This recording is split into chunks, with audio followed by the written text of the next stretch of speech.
Hey everybody, welcome back to the Holland Up Runners podcast and Holland Up Runners Live. If you're watching this, you can see we're all very tiny here at the top of this because no we have a couple of guests joining us here today in just a moment. But Jamie and Matt, how are you guys doing? My bombad pirate plundering pals. Pirate plundering pals. gosh. I like it. A lot of great. descriptors. It's very Yeah. good. Doing really well. Doing Doing well. great. Really happy that Skeleton Crew nailed the landing, stuck the landing. So that's all I really cared about. Yeah, They no, did. it was amazing. We'll dive into all of it and more. And I guess I'll introduce our guests. Waste no time here. Bring them in. Hello, everyone in the live chat. Hello. But first off, we got Hannah from the Raeside. Hannah, how are you doing?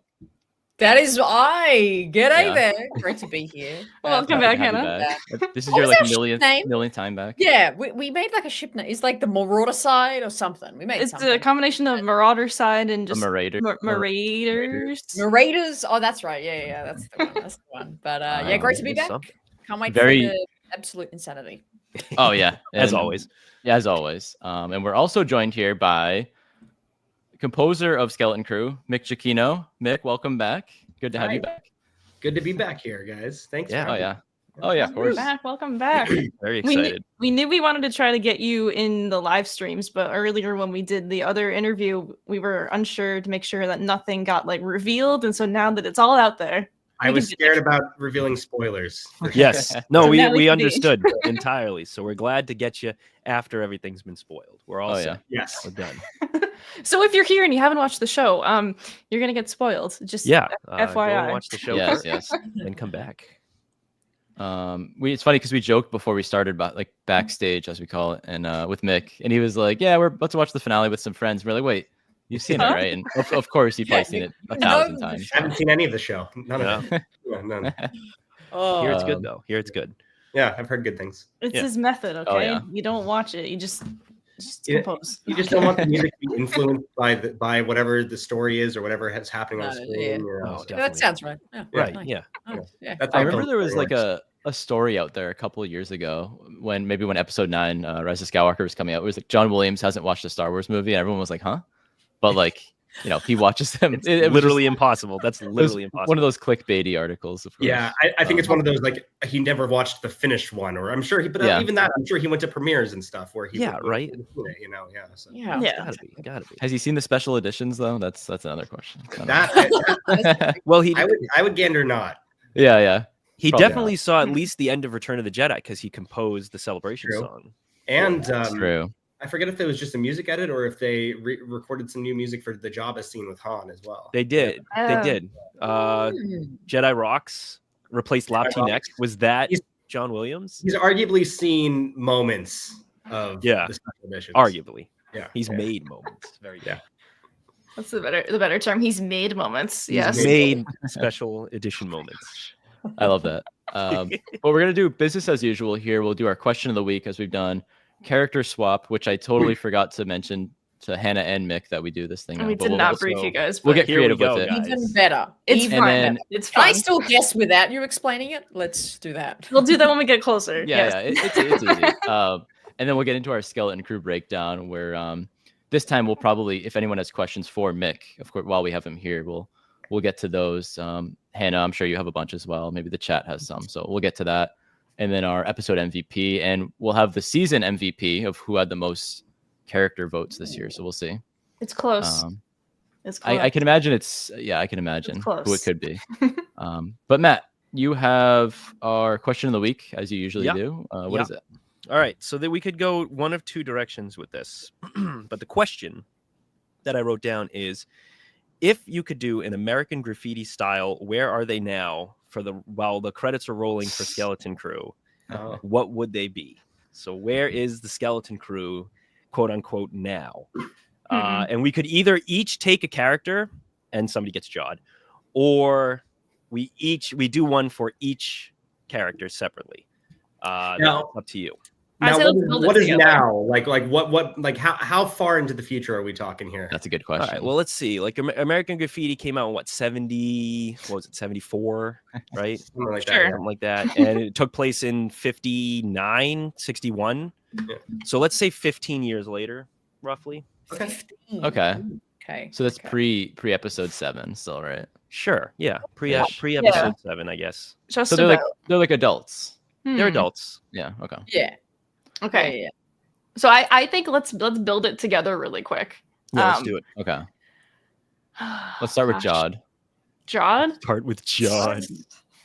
He's turned into what Maul turned into in Rebels, where he's just got like in like a hood in some like sewer of like a random planet, and he's just kind of groveling around down I there like somewhere. that. He's got one credit in his pocket, and he also has robot leg for some reason. I think to add on to that, he's kicking it at Maz's castle. He's just like in the basement, just like Ooh. being the basement dweller in Maz's castle. He's in the So- brewery at Maz's castle. Yes, Actually. there you just go. getting absolutely slammed, just constantly. All right. What about the kids? Where are Right. they now? American Graffiti Wim- style. Wim has to be Yeah, a excellent pilot. pilot. in New Yeah. That's the Republic. easiest guess. Definitely. Yeah. Yeah. Gotta be. The way Even he's looking Will. at Neil might possibly, I don't know. Neil might be the pilot. Neil was always, or Wim was always the gunner in the show. That's true. So Mm. maybe Oh, that's maybe they're a right. Y-wing situation. Maybe one's Oh, one's the duo. pilot, one's the gunner, right? Wow. There we I go. love that. Yes. Yes. they go 'cause off, They're best yeah. friends. And they want to do everything together. Yeah, that Exactly. fits. That fits so Perfect. good. What about Fern. Oh, that's a tough one. What is she doing? You know what? I Maybe. think after her big adventure, I think that she somehow will some way go like into politics and be like her mom after Yeah. after everything, because Yeah. she showed her differences, and especially at the end, her mom was so thrown off of like all of her choices and the way she's acting. But like I feel like she'll somehow go into politics. Mm. Okay, so she's going to become like a senator for the New Republic, do you think? But like she's one very of those Leia-esque. angry I- senators. I think, but she's like a little bit more rebellious though, is the thing. Yeah. Yeah. Makes me think that she's almost a little bit more of like a Han Solo-y thing, where she's kind of in and out of the, or like Batman in the Justice League, where he's there at times and then she's like, Yeah. but definitely a leader of some sort. You're right. Yeah. I like Yeah. that. She shows up Mm. when she's needed, but she's not always there I like because she's that. off doing her own thing Mm. occasionally. Yeah, I could see that. And then KB. So does KB. KB get 33? Like who's 33 spending his time with? I feel like That's it's what I'm KB. I wondering. feel like I think those so, two too. are Yeah. together still. He's think got so. like, yeah. Well, who's the Yeah. captain now? Too. Does Ooh. anyone know? Mm, That's a good question because Yeah. Fern was the captain, still the captain technically. that's true. So then Does Fern- 33 follows Does Fern her. get the ship? That's it. Who The gets- all the kids become pirates. Oh, yeah, okay. That's the Yeah. easiest. No. That was the easiest answer. There we go. Ex- Except And then Wim- they Wim all wants to became be an pirates. X-Wing pilot. I mean, I guess he could steal an true. X-Wing and then pirate like with his X-Wing, but you can't store a lot of booty in an X-Wing. Han was both a pirate and a rebellion leader at the same not at the same time, but oh well, I don't know. Mm. Mm-mm. But what is I think KB I doing? think something has to happen on Aden. Like I feel like KB is like running like systems, like how to educate I like about this. like Neil becomes technology on Aden. I love that. Neil becomes king about Aden. Actually, Wow. that fits. I think if Neil isn't with Wim in a Y-wing, Neil is like the new supervisor. I Yeah, reckon. no. I was going to say I changed my answer. Neil, because Neil's not non-violent. It's from true. Yeah, yeah. He would. I think Neil would honestly be more likely be the politician. Trying to broker peace deals and anything else. Yeah. Oh, he would. His big I c- fluffy head of hair and his giant Yeah. tusks and that angry scowl that he's going to Yes. develop when he gets older, unless that's only his dad. Yes. Yeah, exactly. I think that's just his dad. But like, yeah, I could see that with the way the kids split off in that one episode where Fern and Neil go together and KB and Wim go together. It could kind of be like that of their life paths afterwards. I do Yeah. like that. Fern and Neil go into politics. Hmm Yeah. I can Yeah, see good that. workout.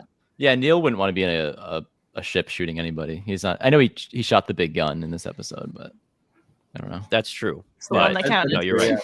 I can't Yeah, picture him no, just you're right. blowing people away, even if it's bad guys. But I don't know. He's Yeah, gonna that's pretty he's good. gonna blow them away with his diplomacy. That's what That's Yeah, there we right. go. And he That's was, and he's not on Hosnian Prime. in 34 ABY. He is not there. None of the kids are. That's the biggest That's thing. like an asterisk under like every character. That It's is gotta still be. going on. It's like It's gotta not be. on Osium Prime. It was like when Oh. Grogu joined Luke, and everybody had to add like the asterisk, like he wasn't at Luke's temple on 28 ABY. This is a good Like, point, actually. So good. That was a good one, Matt. As always, Thank you. they were good all the way through, but I think they got stronger each week. So that was a good one. It was kind of a team activity. Yeah, I there. figured liked that it. would be a team one. That was nice. Thank you. But up next, Here we go. Character swap. We didn't tell you anything about it. All Get ready. right, so character swap. So this is fun. Yes. So stupid. Hannah, do you have a guess of what character swap is? Oh, character swap's great. Like what character from another show is in this show or something? I don't know. Yes, Yeah, pretty yeah, there much. you go. So You got it. you Oh, really? you take a character out of Skeleton Crew, put it into something else, something completely different. Like you take Jod out of Skeleton Crew and you put him into Die Hard, and he's John McClane. And you take Yeah, John McClane John out of Die McClane. Hard and you put him in as John. Oh. That kind of thing. So who would Okay. what character would you take out and put into something else and then have them trade places? And we thought of a fun one while having Yeah. Mick here. Mick, we know you liked to swap City Slickers into the asteroid. you could swap your score into another thing Ooh. and Oh, swap man. another score into Skeleton Crew or something. Score swap. Cool. Oh. Wow. I mean, probably Benny Hill for all of it. You know. Okay, there you go. There we go. Classic. Yeah. Especially during the pirate chase at the end. Ooh, that's a good question. I mean, there's so many ambulance. Well, Mike, I guess, does it have to make sense, or is it what would be funny, or what would be? It could be Whatever you chaos. want. It could go either way on this Yeah. podcast, dude. Oh yeah. Okay. It literally does not matter. I mean, I was listening to the Gremlins score recently, and I feel like that would add a little bit of chaos to it. That's true. Mm. I do Yeah. love the That would Gremlins fit. uh, That would fit. soundtrack. I just watched Gremlins for the first time like 10 years this year. I was like, I gotta rewatch that. And I remember specifically, like the score stands out. It was like, wow. Jerry Goldsmith, man. Yep. I know it was. I did a double feature of the two a couple weeks ago with some. Oh friends. yeah. Oh, that's Yeah. fantastic. Yeah, Gremlins 2 even better than the first one. I find myself half the time I'm like, oh, this is a good soundtrack, and I'll Google it, and it's Jerry Goldsmith. Oh. Like always. Like I'm like, okay, there you are again, buddy. Like, I put Gizmo in Skeleton Crew. perfect. I feel like he would be definitely taking on the pirates right there. And then who are you swapping oh my out God. with him? Maybe Snowball the rat. Okay. Yeah. Yes. Yeah. The Why Gizmo not? was in 33's eye. Perfect. That is perfect. We swapped the score and we swapped Gizmo. Yeah, there we go. Oh, there we go. That's epic. Hannah, what about you? Yeah. You cooking up a good one over there? Yeah. Well, I don't know if it's good or not though. That's the question. They're all good. They're all good. I would swap. It's more than just one character, but I would swap the one of the families that is like of the kids of the show.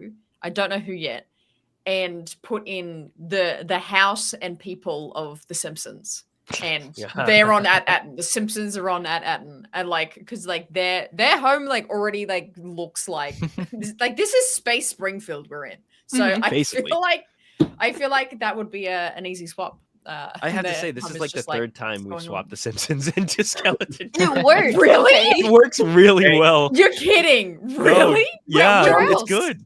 Yeah, John Watts is a big Simpsons fan too. So there you go. There you I go. mean, Right. the working title or not the working title, but the code title for the show was Grammar Rodeo, which is a reference to an episode. I forget which season it is, but where Bart Milhouse and Nelson and they create this fake this fake competition that they got accepted to. It's like the Grammar Rodeo, which within the letters all like misspelled and stuff like that and improper grammar.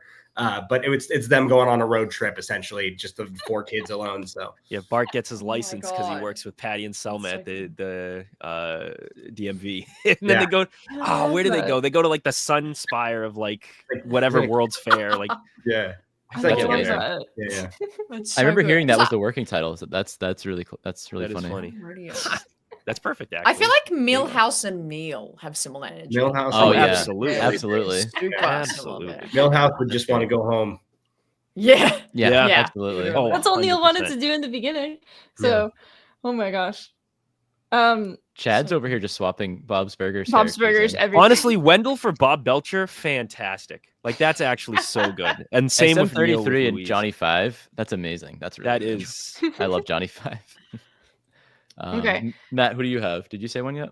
no. He did not. I have one if you don't have one yet. Yeah. Go for it. Okay, I will keep it simple. Things that I alluded to earlier this entire season that I thought was going to happen but didn't. I would switch out the supervisor with Mr. House from Fallout New Vegas, like There you go. actual Mr. House, the Wow. cryo frozen dead man, controlling the entire like Las Vegas Strip. That's New good. Vegas controlling spoilers, that by end. the way. Hey, that's From the a game. It's an old game. If we're talking 15-year-old about game. Fallout Ancient Season 2, nothing to hear about that. No. No. I don't know why, Yeah. but my head is just saying like swap Wendell with Mike Wazowski. I don't know why. Why? Okay. Well, but when why? Wendell said like what his job was, and in the he was like very specific with what his job title The was. level Like, 7 lev- systems coordinator. it Yeah. reminded me of just like Mike Wazowski with his hard hat on and like going in or something, but in Monsters Inc. But And then after they save the day, they print a little magazine, and Wendell's face is blocked by the barcode or whatever. On the front. There I am. who was the guy? can't- In, Magazine. who was the guy in Monsters U? Don Carlton. Yes. I'll Yeah. put Don Carlton swapping with Wendell. Even better. Is he the guy with the Wow. mustache? The Oh Yeah. yeah. Oh, yeah. And he's very like Wisconsin or The whatever. mature Yeah. student. Don Carlton. Yeah. Okay. So I got one. Top that, Matt. I'm gonna swap. Ooh, this is a tough one actually. I came up with a good one, but then I came up with a better one. I'm gonna swap Jod with Tommy Pickles in the Rugrats. Just so that I can watch Oh Jod my be just God. absolutely pissed off and annoyed at all of these stupid kids doing stupid kid things around him, and the parents being stupid parents doing stupid parent things around him. And he's just sitting there in the middle, just like angry with a lightsaber going, I'm going to carve these parents up. I'm so mad right now.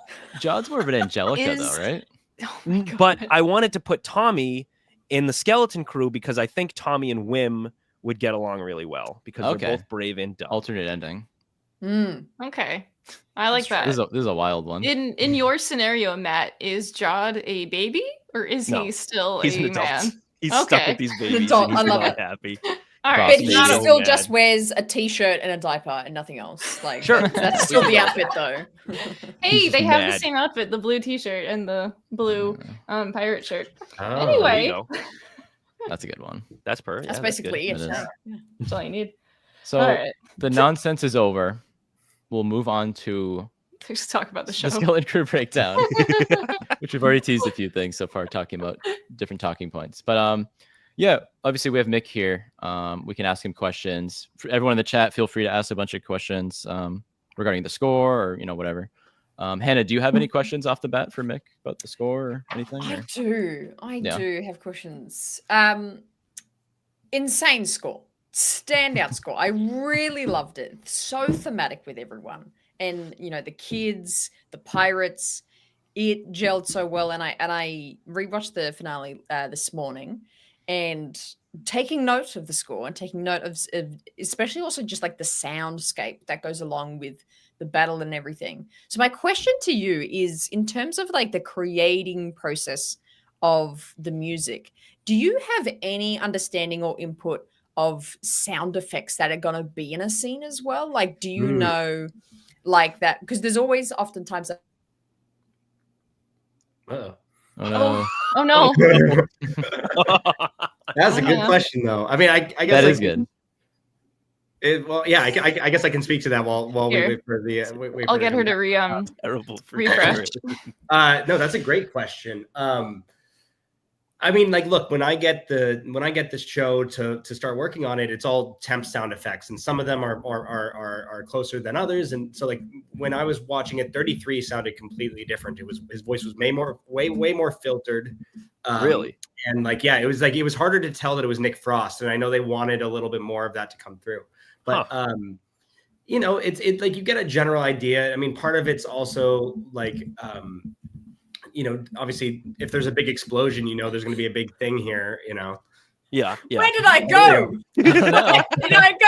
I don't have no idea. what happened. I'm so sorry. I had to stop it. We had to stop in the middle because it was the most flattering image, and I was like, all right, let me dump this for a second.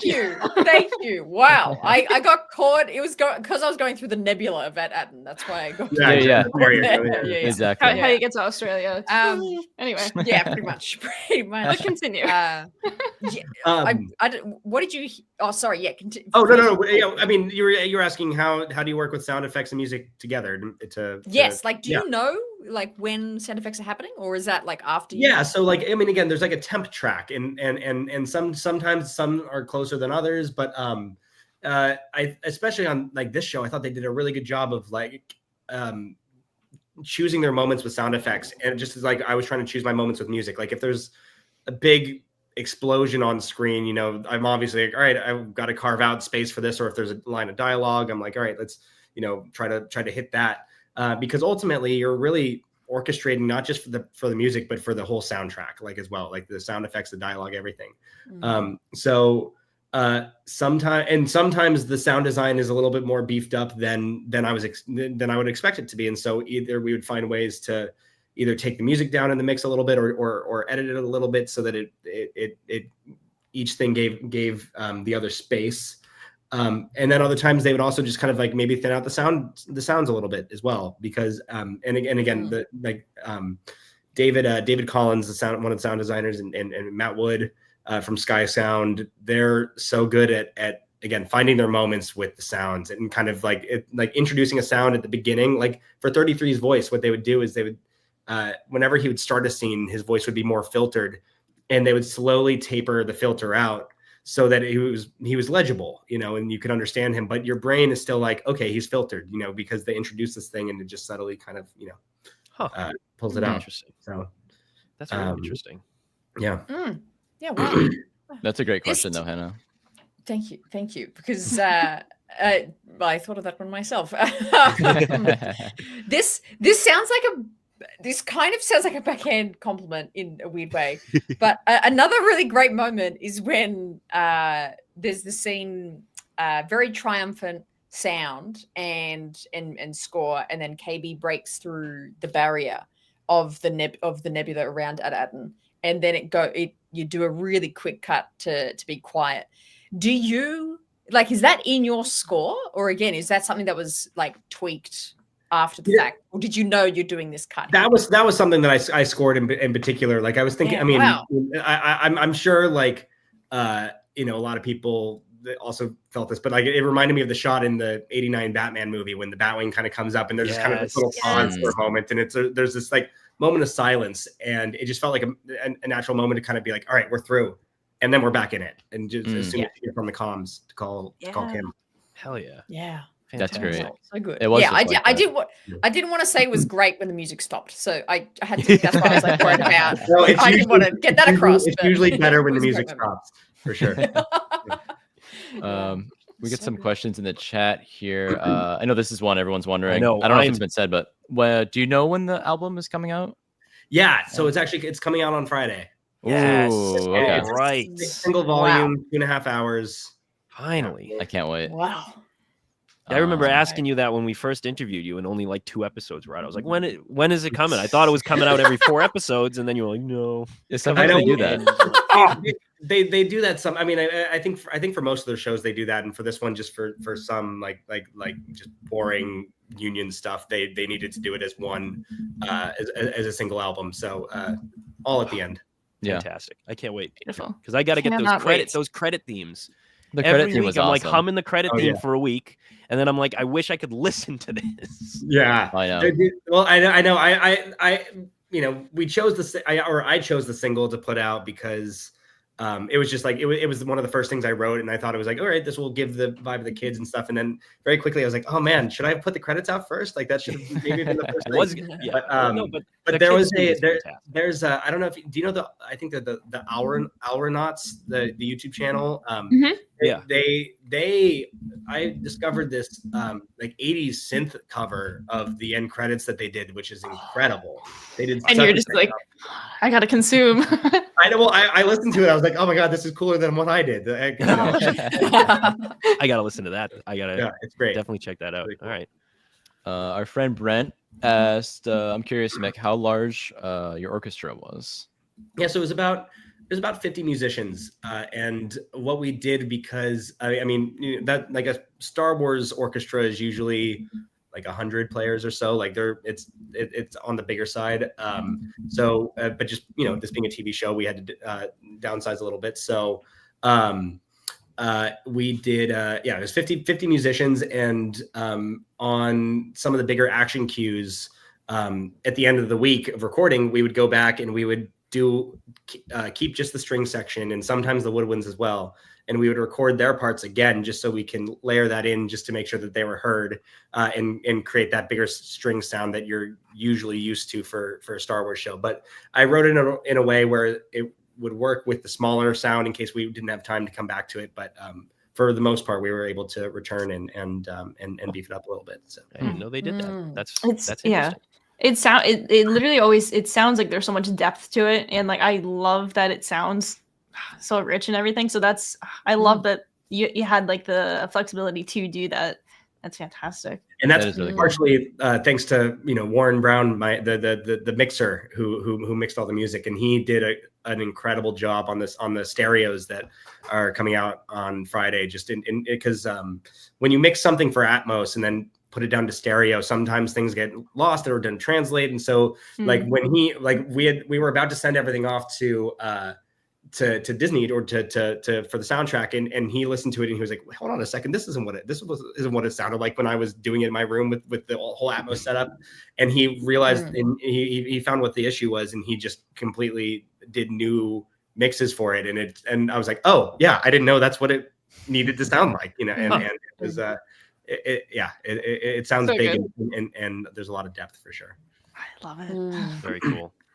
How many oboes did you have playing? One That's the oboe. real question. One oboe. One oboe. Oh, Wow. it was Do you single know- winds. Yeah, single Wow. winds. So, Wow. well, except we had 2 flutes, but then otherwise like 1 clarinet, 1 oboe, 1 bassoon.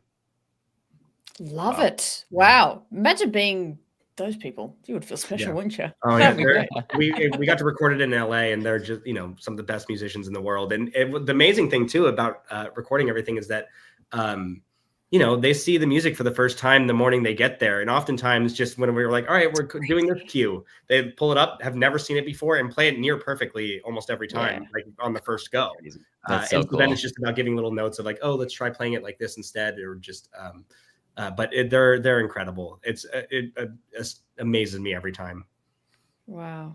That's unreal. So when you're there and you're in the recording, you're doing the playthrough, rehearsing, what have you, how much tweaking do you do? Or do you find that your pre-scored thing is absolutely perfect? Or is there quite a few moments where you're like, actually, we're going to like change, you know, this is going to be quarter notes, or we're going to move, you know, change the tempo. Like, do you tweak it a lot while you're there, or not really? Yeah, definitely. I mean, because look, the sampled orchestra can only get you so far, and you know, it doesn't, the synth version doesn't, it's very hard to capture that kind of like human quality of the real orchestra. And so also like the size of the ensembles that are in the samples are different from the size of the orchestra that we're recording with. So there's always going to be differences. And so like sometimes there might be a performancing of like, oh, you know what, trumpets, this is an octave too high, let's take this down. You know, it was something I wasn't anticipating. But other times as well, like during the 33 fight, I had wrote these in episode 2. I wrote this line that was kind of like doing these octave jumps in the horns. That was proving to be kind of difficult, and it was like there's kind of like an unspoken rule that if you're, or not rule, but a thing where if you you know, if you do it like 5 times in a row and they're not getting it, it's probably my fault. And so Iron out, yeah. so for that, what we had to what I realized, I was like, you know what, let's give the trombones the lower note in the in those octave jumps, and we'll give the horns the higher note. So it was like instead of bum bum bum bum bum bum, it was doing bum bum bum bum bum bum bum bum. So it was kind of like more of a stereo effect as well. And also sometimes like the John Watts or the producer Chris Bongiorno or Chris Ford may have a note there like, oh, you know what, like, can we make this moment a little bit more tense? Like like when Wendell in episode 8 is like, I'm a systems coordinator, like son, you're looking at a systems coordinator. I had there's kind of this little moment building up to that is kind of like this heroic moment, and then afterwards as they zoom off, it was heroic, and John was like, is there any way we can make this scarier? And so I just ended up having to on the stage, you kind of just rearrange a few things and be like, all right, let's make this more of a cluster rather than rather than these notes, and hold this instead of playing the rest of your melody. So they're so adaptable, those players.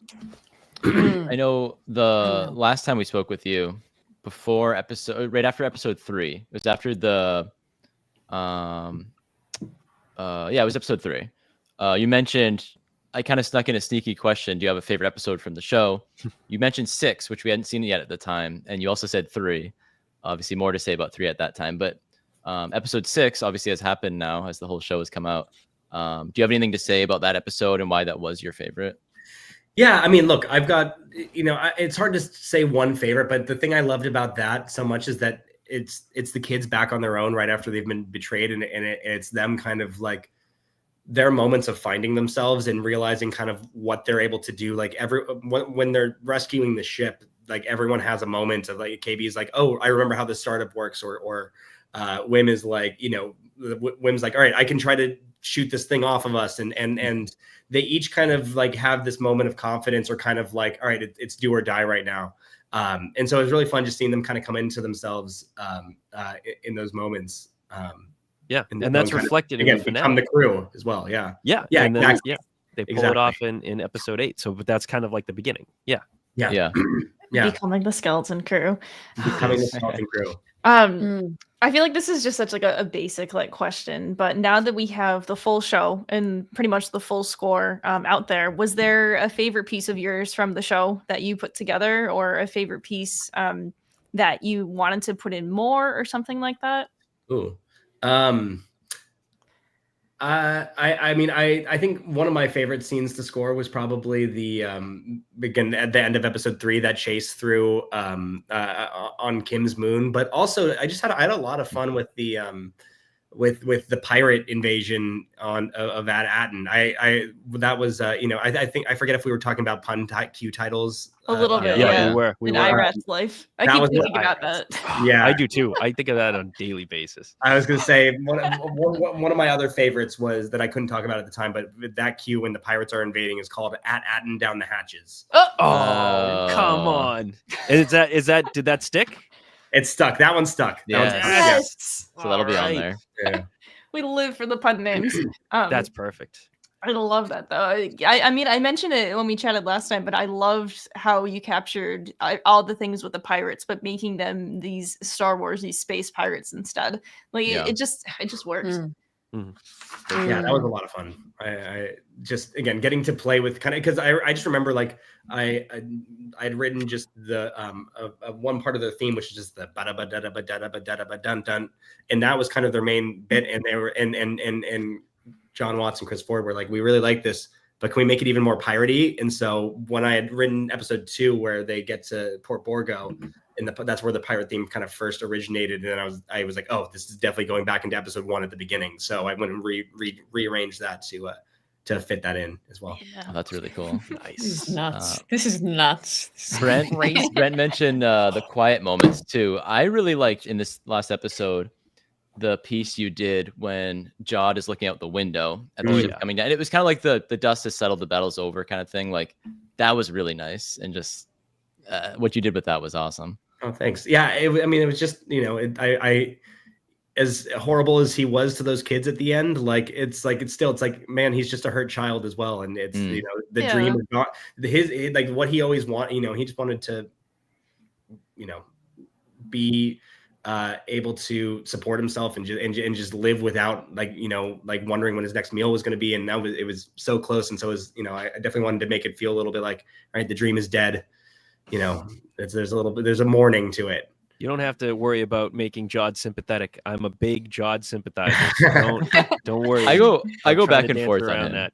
Yeah. He was kind of Me like he too. was smirking a bit too. Like I feel like he had like a slight smirk, and maybe He's got a Jude touch Law of his nailed it, hope but- back, but Yeah. Jude what played that it is. very. He's a very sly guy. Like Oh, yeah. Yeah, Oh, 100%. yeah, so much of his facial expressions in this show are my so. God. I mean, one of my favorite moments is just in when Farah stands up in front of the barrier switch and he turns on the lightsaber and points it at her, and he's kind of got this moment of like where he's looking at her very stern, and then just kind of it fades into like a smile of like, Yeah. hand. I just think that performance is so great from him. Oh, Yeah. oh my Unbelievable. God. I remember So I was good. watching the episode last night. I remember chuckling to myself and just going, "Oh my God, he's so pissed!" Like I'm just watching I his know. face constantly. He's like, I really don't want to do this. He's I like, really don't want to "Come do this. He on, goes, stop making me do this." I know. It's great. So good. Wow. Hannah, Okay. did you have any more? Mick, I don't know if you have to go in a little bit, but did you have any more questions specifically for Mick? Or I have one last instrument question for you, Mick. Yeah. Is in any of the scores of anything about this show, what was I would say one of the most bizarre, or perhaps just an instrument that you don't usually score with that came up in one of the songs? Like, was there a certain random percussion, some sort of Eastern instrument that you haven't really, used before, planned before, that came up in any of the themes at all that you can think of? Well, percussion is always fun because I love working with these percussionists who just collect trash and just random metal stuff and where some of them, like there's these there's these like whisks like that are like cooking whisks or something, but they're shaped like cats on the end.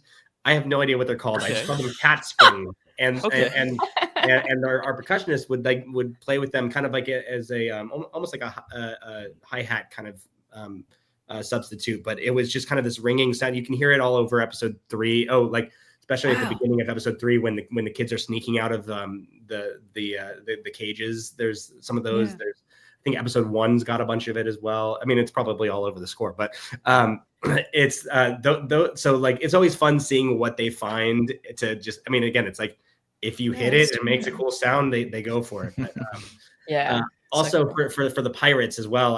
This was an instrument I'd used before, but I was working with this guitarist who has an instrument. I believe it's called the long neck, a long neck tambour. Essentially, it's like this banjo almost. It's like I think it's an Eastern instrument with a long neck, and it's usually generally plucked. But the way he plays it, he's got a big like a cello bow, and he'll just go like he'll play it, and it gets these swells like that thing. So I use that a lot with pirates. Yeah, and especially like is the in episode 8, one place you hear it a lot is when the ship is descending through the barrier, and you just get these big swells.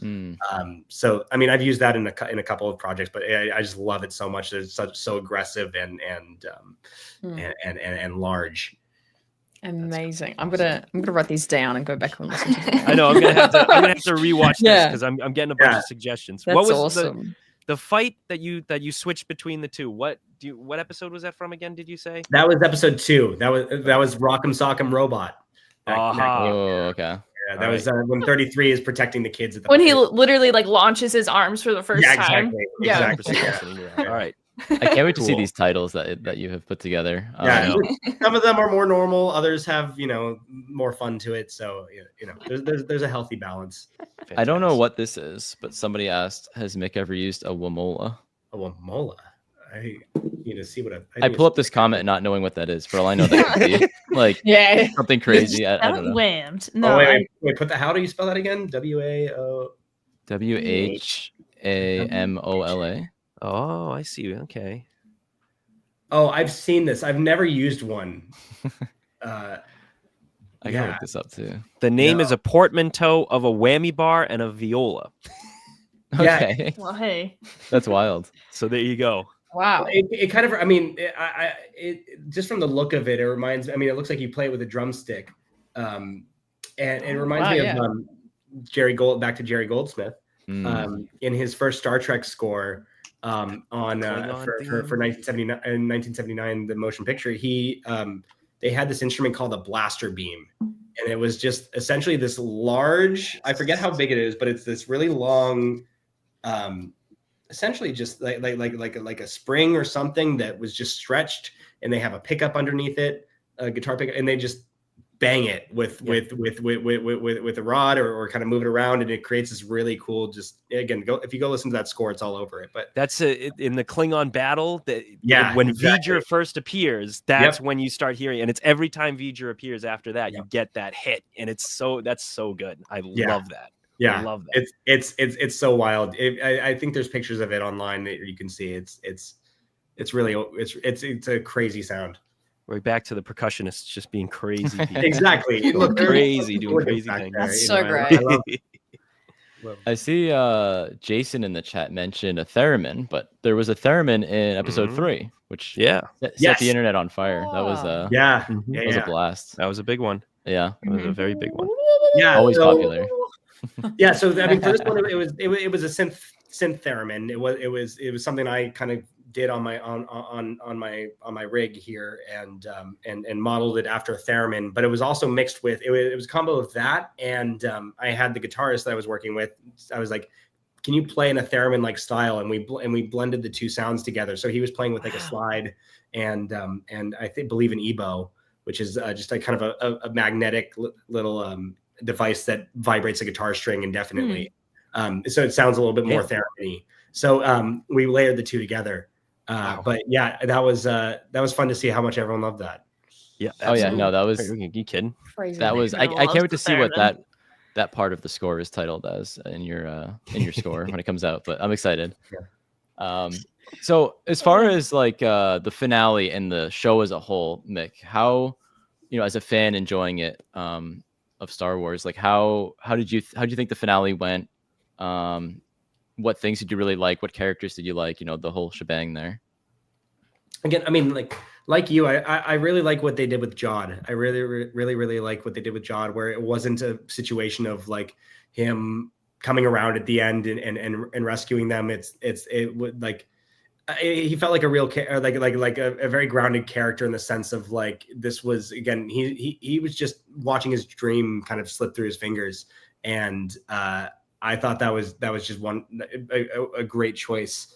I mean, and obviously all the kids are amazing. I love seeing them again. And like one of the things I really appreciated over the course of the show was everything that they did and all their abilities, or like whatever they were doing and interacting with the ship and stuff, all felt like stuff that they would be able to interact, or that they would be able to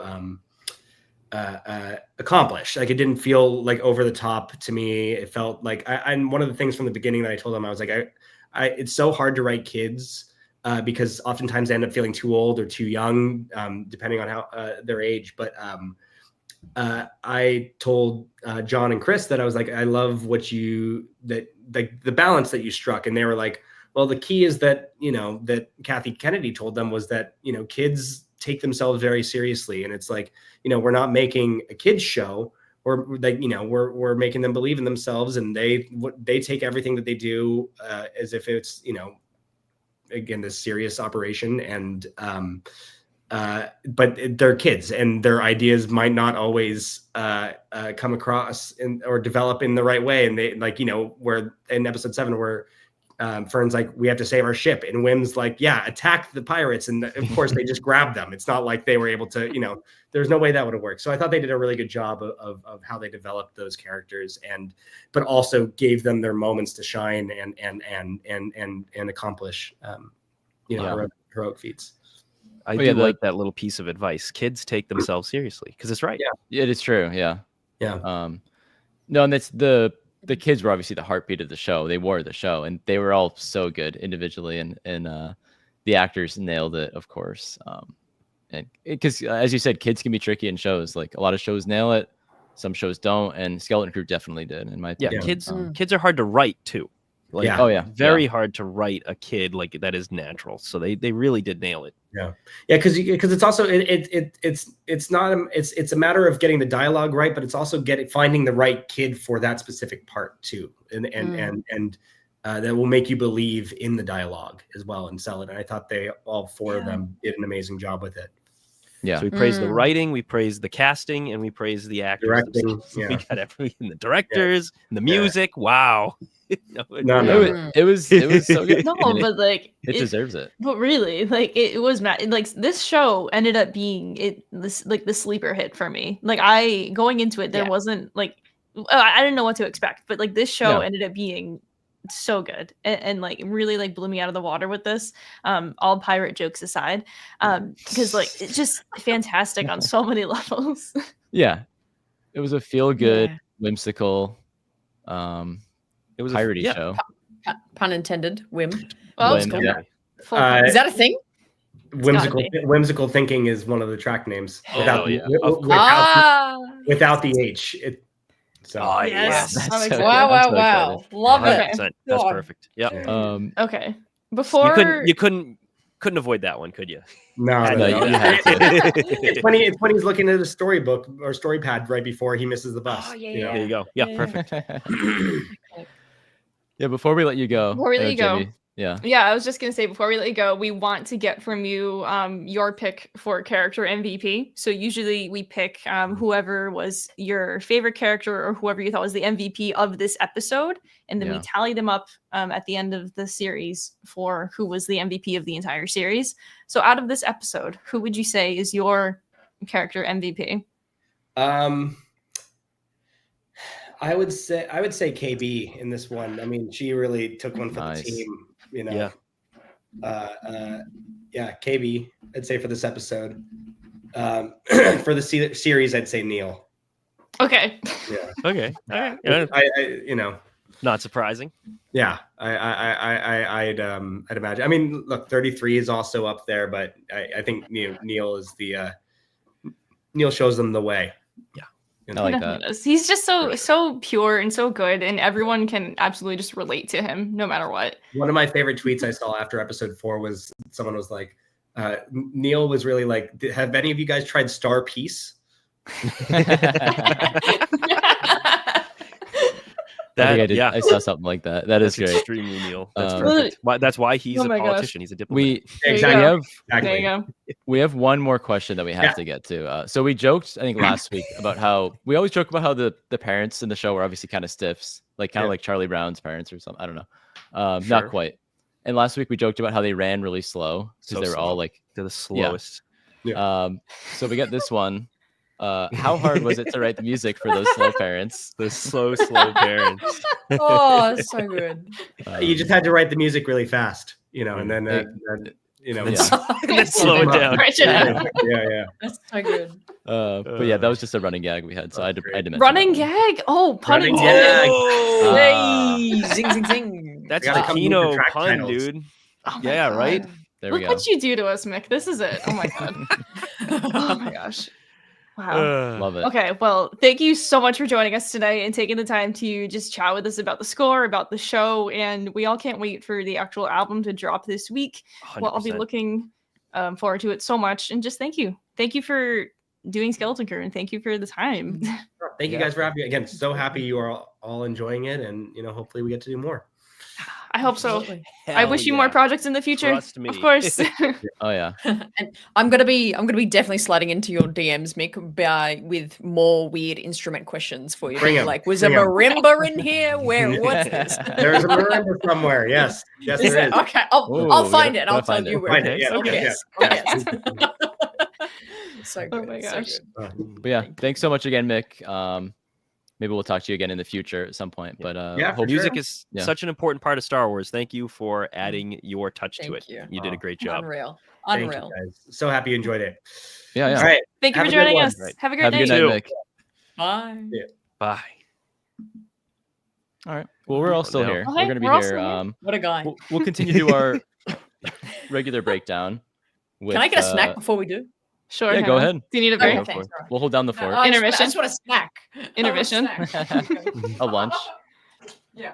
So AJ, can you do the reformat really quick? I mean, not that I can long. try. we could try So- here. We had it set up. How's everybody doing? We're still here. How's everybody doing? So we're gonna talk about the rest of the episode, and Yeah, now we can actually talk about the episode. Like be a bunch of break it down. nerds about the episode. I mean, different kind of a nerd talking with Mick, but this one. No, that was really cool. was a lot of fun. Yeah, that's always really cool. Whoops. Whoa, hey. Well, hey. Oh. We'll figure it out. I'll I'm just glad that center. Yeah, go ahead. I'm glad that he picked KB because I gotta say the character MVP count is pretty close, and that just Yeah. made it even closer. Ooh. So Oh god. I mean, yeah, we'll see how it goes. I mean, we might have another Echo winning the Bad Batch season 3 situation on our That hands. was seriously the funniest thing I think that's ever happened on this show. Was a character who was in a total of like 2 episodes and had like 10 minutes of screen time in the entire season. It was won well deserved. MVP. Ooh, what the heck is that?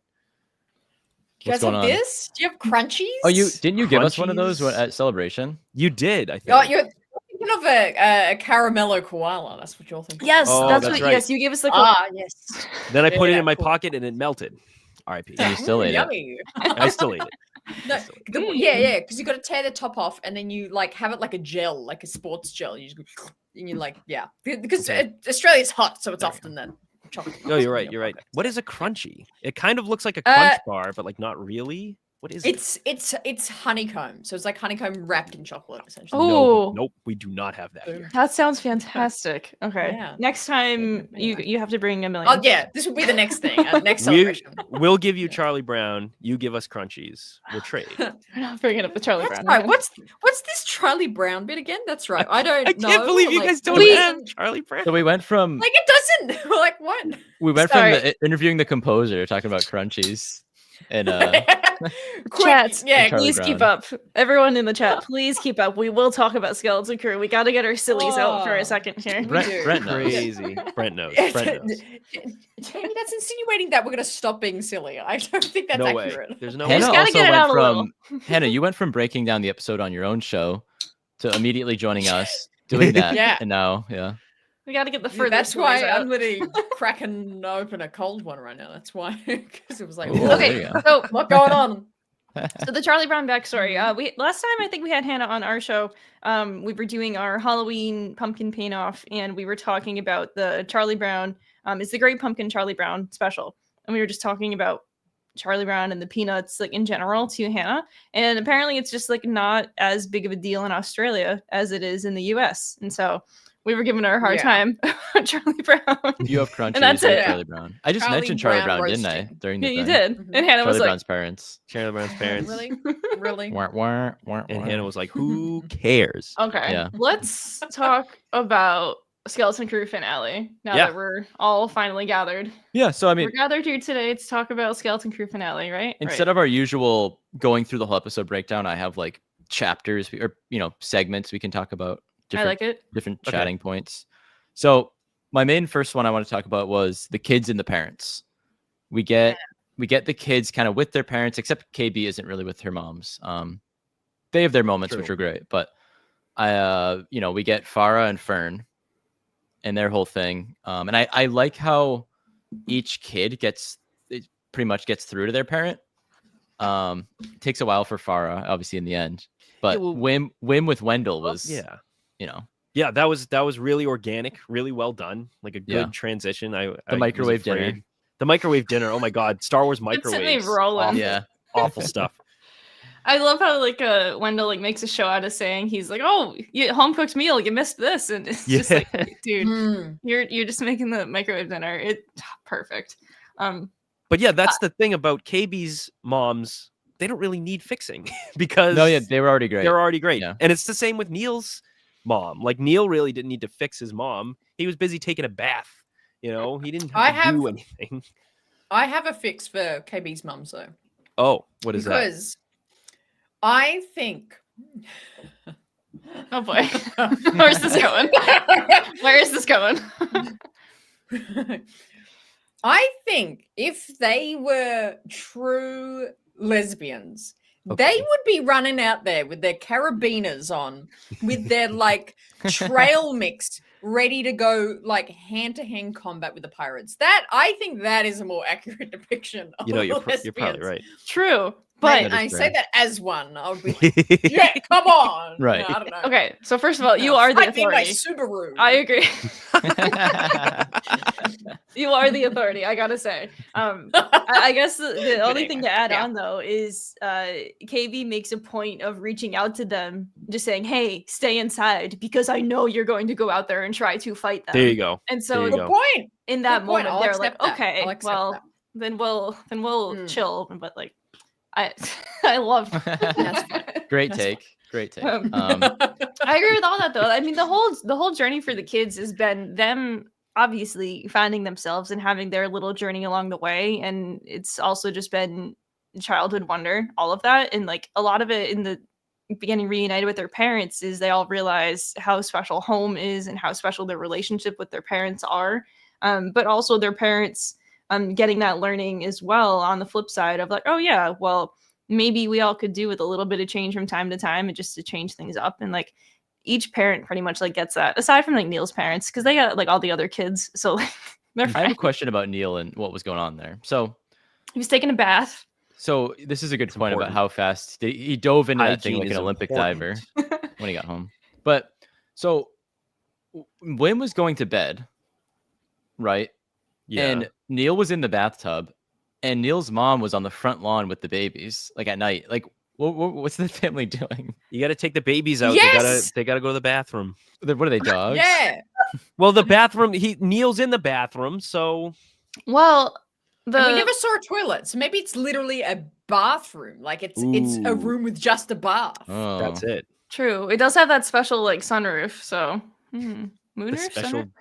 bath Um, sunroof, But I mean, so the birds can watch it take a bath. I don't know. moonroof. or Neil or Wim or the pirates. But That's true. Yep. no, like logistically, if you really want to break that down, like you bathe the youngest kids first and get them all settled for bed and pretty much ready, and then Neil does his thing. So that's probably like the order of operations. And then the pirates arrived, Well- and the mom's like, "Oh my god, what's happening? The routine."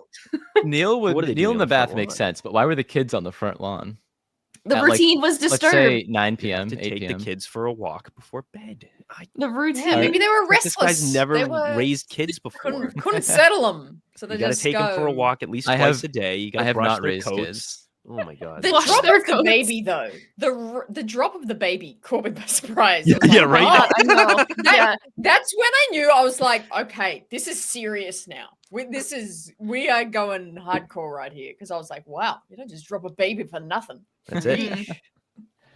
Wow. With Jod and Farah and Fern, I forget how it all went down, sort of, but Fern's like, "Oh, I'll go up with you," and then Farah No, says Farah was Jod- going to go up with him.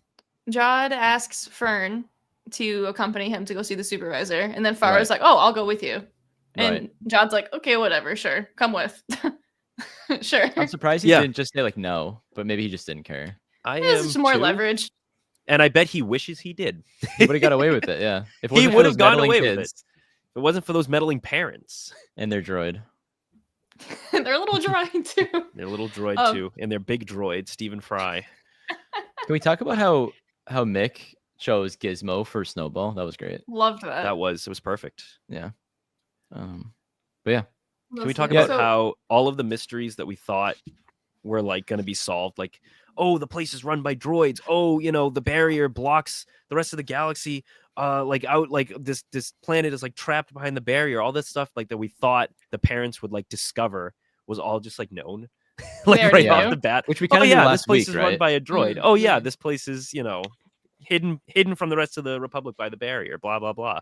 Like don't all even- these things that we thought were going to be like reveals were like no biggie for the Mm. parents. They are Yeah, new don't even already. bat an eye. It's business as usual. I think that's something funny as an observation as well, though, is like the barrier the barrier conceals it from the rest of the Republic. I don't think the parents were aware of that much, that they were that sealed off, because the supervisor so kindly says, "Oh, the Republic is a mess outside beyond the barrier." Like the supervisor knows how much of like a disaster it is out there and how weird it is, but it doesn't really seem that like the parents are ever told. Like they know that like the broader galaxy exists, but they don't know anything else because it's just business as usual for them. Yeah. That's a good point, Brent. We're like learning things as we go in the show through fine. the eyes of the kids, like from Of the course. POV of the kids, Which they did So, a really like- good job of that. I loved that. which Yeah. is like the perfect kind of metaphor for coming of age. Like you're looking at all these mysteries as a kid, and then as you get older and the adults around you are just like, oh yeah, that's this, oh yeah, that's that, and it's all like kind of like mundane and banal. But to you, it's like, whoa, like really, like that's how this functions, that's how that works. So Yeah. I guess that's pretty I mean, spot on. The one big mystery we didn't really get a payoff for, or however you want to say it, like Tak Renaud, like we all thought that Dude, was going to be someone, and I guess it really worked didn't that think it he was going to wasn't. be the supervisor, but We he don't was just a know. pirate. He was just Yeah. a pirate who died, as most pirates do. It's pretty much all pirates do. I wonder how he It's really died. I mean, there was some sort of mutiny on the ship, we know, right? Yeah. And the ship just got buried somehow. Yeah. So I guess Yeah. he was one of those skeletons. Yeah, Maybe with the funny definitely. hat.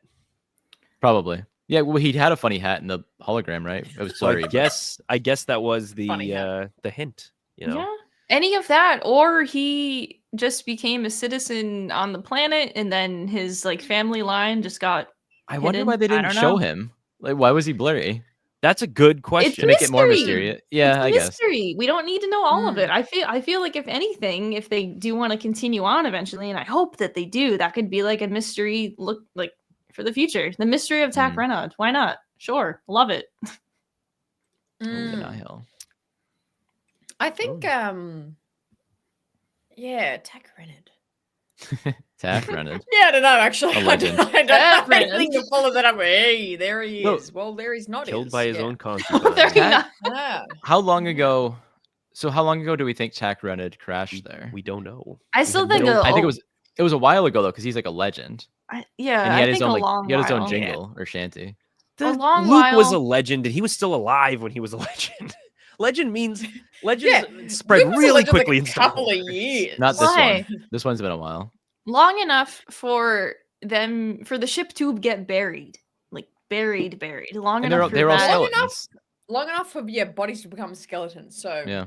Although what is that that, being like, years. 100 years? I don't know. What I don't do biology. skeleton What's, Yeah. decomposition varies. But Thing it's to thing. it's So, really like- not that, it's really not that long. Yeah.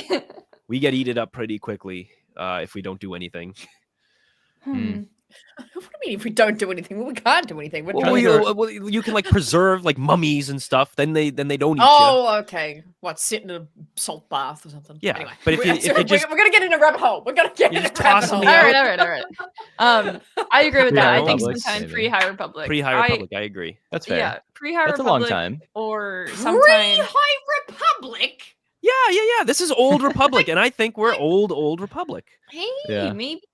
So give me hundreds or thousands, like years. What Okay, do you think? I'm Like thinking, 1,000. yeah. I think at most. I think at 1,000 most like 1,000. Wait, what's the at what's the most. question? Since How Tak far? Renaud died? How many Yeah. years? Yeah. Okay. I think at Um, most that. I'm saying like I'll go 100 200. years max. No, wait, I'll go 100 years max. That's you think this is Uh-huh. High Republic? I'll go think so. 300. All right. Oh, a lot of Chad people said say 300 also. 300. Okay. Brent okay. said they did say hundreds of years. I don't remember when they said hundreds of years. You don't remember that? I don't No. know. Well, regardless, I don't this remember is either. this is the thing that was we don't know what happened, and we're not gonna know what happened. Unfortunately, you know who probably knows what happened? SM33. I thought you were gonna say Yeah. Mick. Get him back. Get him back. Oh, hey, come on in. Yeah. No, Patch him in. no, 33 definitely knows like what happened. He was just like casually telling everyone like all the information like in like the last handful of episodes. So like I he's just- fine. I think the usage of the term Old Republic and the jewels of the Old Republic, I think that's significant. And I think that's Old Republic, like with a capital O. Not I don't just think like it old. matters. It doesn't. It really doesn't at the end You of know the what? day. Well, you just The said it was more- significant. The more I think about it, I think that at some point in time, Jewels of the Old Republic definitely like meant something. And then I think that whatever the whole business was with the great work was put into place during the High Republic time. But I think that that's after the whole Jewels of the Old Republic began. I think. So I think arguably we could be dealing with like Old Republic and then into the High Republic, and that's when like the whole mint really like was up in play, and they put the barrier around. So I don't know Mm.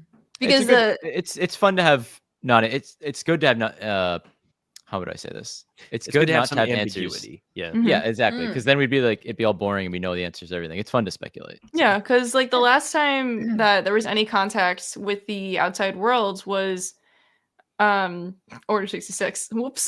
this is Yeah. also true. Yeah. Yeah, Can't get exactly. through a Star Wars show without talking about Order 66. It's funny, but without actually saying it, just saying the Jedi Well, were no, traitors. yeah. Like that's enough. That Which was was- more than enough. Which was a fantastic twist, by the way. Beautiful. I loved Mm. that. Mm. But Yeah. it's interesting because it's like the supervisor received word from the Republic then, but then also afterwards, or maybe before, goes on to say, "Oh, the Republic's like such a mess out there right now." Anyway, so like he knows what's going on with like the Empire or previous Empire. It seems like, but like Yeah. it's just funny. Mm. And Yeah. he's just sitting there waiting for someone from the Republic to just turn up. I Just really chilling. liked me and Matt and sort of Jamie were chatting last night. Hannah, I don't know your take on this, but the planets, we'll call them, were all sort of like branches of something for the Republic, secret branches for the Republic to produce something. So Atten was the mint, where the Republic was getting in the then we'll say like the prequel Republic, at least up until at least they were getting their credits and their money. So it's I think it's kind of like an evil thing, and of course we know the Republic had a lot of evil traits, of course, and the Separatists might have had some points, right? So Atten seems evil to me because they kind of shield these people away to make their credits for them. They lie to the kids while they're growing up, and like they can't really leave. It's kind of a bit it's a bit sus, as the kids would say. Yeah. Mm. Mm-hmm. But I mean, yeah. yeah, Can I liken it? Can I liken it to a political regime? Can I? Sure. Or is that too far? No, Because go for it. no. It's a little like it's almost like Star Wars communism in a way, where it's just kind of we'll protect you, like live here, we'll take care of you, and it's like that's what the supervisor and the droids are like, enforcing on this planet. And like it's I really found that interesting with the parents of this episode, where it's like they're not idiots and they're not like bad guys, they're not defending well, not defending, but like they're on the side of their kids, and they want to trust their kids and believe them, and they end up doing so in the finale. But you can tell they've been brainwashed to think that the galaxy is horrible, and you would just never even think about going out there. So it's not like they're trying to and they keep getting told no. It's like they've just been like conditioned to constantly believe that They've been Atten conditioned. is the peak. Yeah, they've been conditioned to always have everything that they could ever need there, and that there isn't any like need to go beyond the barrier. And like Wendell like lets it slip. He's like, yeah, of course I've always dreamed of like going on like a broad adventure, but there's like no need for that because everything was always taken care of. And and you I don't become know, like, complacent, and you become scared of any risk of losing, your comfort. So you don't want your kids to leave, because if your kids leave, then there's no guarantee that the guaranteed comfort that you had is not given to them. And so, I mean, look at the very end, the barrier dissolves, and everyone sees stars for the first time. Which Every was single person on that amazing. planet saw stars for the first time at the end of this episode. Like, think about that for a second. Those people had never actually seen stars until that moment, because generations upon generations had like lived on that planet.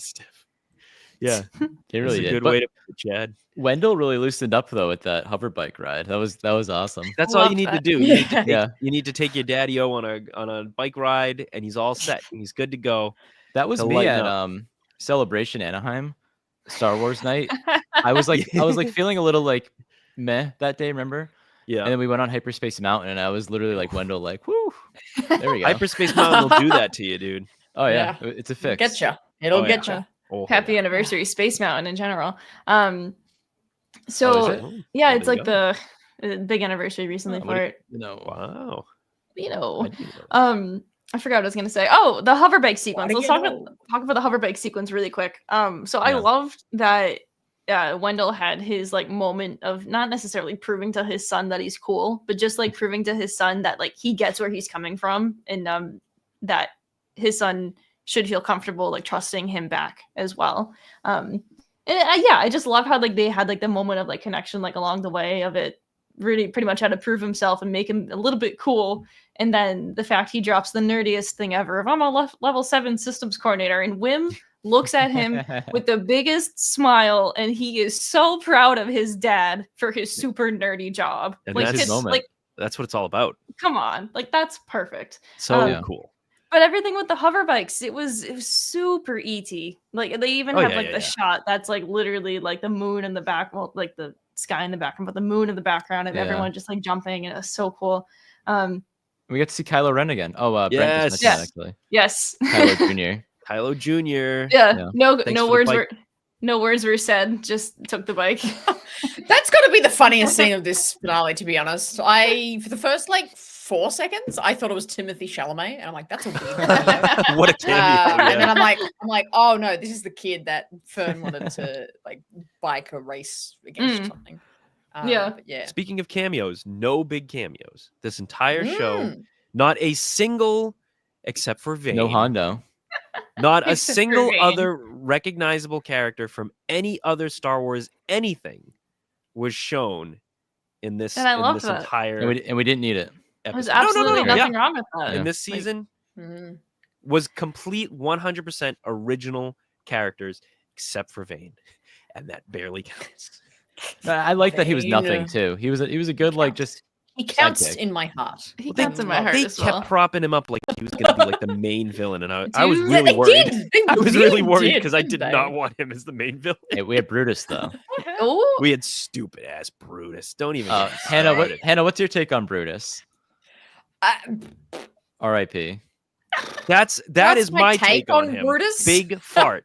Big fart. Yeah. He's a nice Yes. big wolf. Nice big wolf man. Oh, please. Yeah, I don't know. I just why is he the way that he is? Last week, Uh, last Hey, week, Matt. maybe he had a tough upbringing too. Maybe he had a Like rough time as a pup. yes, As one a of wee many little pups. pup. Maybe he was overlooked as a Last pup or week, something. I need to remind everyone that Matt picked Jod as his character of the week for, I quote, TCOB, taking care of Brutus for Get him killing out of there. Get him out of my sight. I'm done with him. It's on a Done with this t-shirt. character. Oh, that's good. I It's keep a looking at t-shirt it. now, I yeah. keep On our looking at T AJ's Public. edit of it of just TCOB. You know, like taking care of Brutus. Hell yeah. Yeah. Yeah, Brutus, man. Um, I don't know. I don't know. Bru- we I had- think we had he- Gorian he's a bit of a Shard. chump. We had Dude. Brutus. No, He we was had a chump. Gorian Shard. But he That's was who my we had. chump. Oh, But he was my jump. He was a chump. He was a chump to me. Oh god. What else? Let's talk about Jod. we Let's think- talk about. Do Oh you no. think Wendell knocked out young Ben Solo to get the bike? yes, 100% punch that kid in the face. I think he tried to. I think he No just kind of warning. like grabbed the handlebars and like drove away. Maybe he went for the punch, he missed. He fell into the bike fell over, and the kid hit the ground and got knocked out. And he said, "Oh," Very Wow. specific. and then he picked up the bike and rode away. Jamie, what were you Mhm. going to transition us to? I was gonna transition to Jod. Oh yeah, why not? let's talk about Oh Jod. yeah, yeah. I think it's great. Big Jod episode. Huge Big Jod Jod. episode. So like Jod was the big bad, I guess, of the show, which we all saw coming. But like, man, this guy, just this guy, I love Jod so much. I think that majority of us here are Jod apologists. So Oh, 1,000%. My boy did Yeah. nothing wrong. I think he did a wrong. lot wrong, but Mm-mm. I loved him. He's a pirate. That's what pirates do. Questionable. He wanted to enslave a whole planet. Nothing wrong. Do you get mad when the alligator bites your hand? No, it's in his nature. Hannah, pirate. is Jod Wow. a bad guy? Yeah, you're Yeah. Yeah. Yeah. That unequivocally. Okay. Yes. I'm But not saying he's not.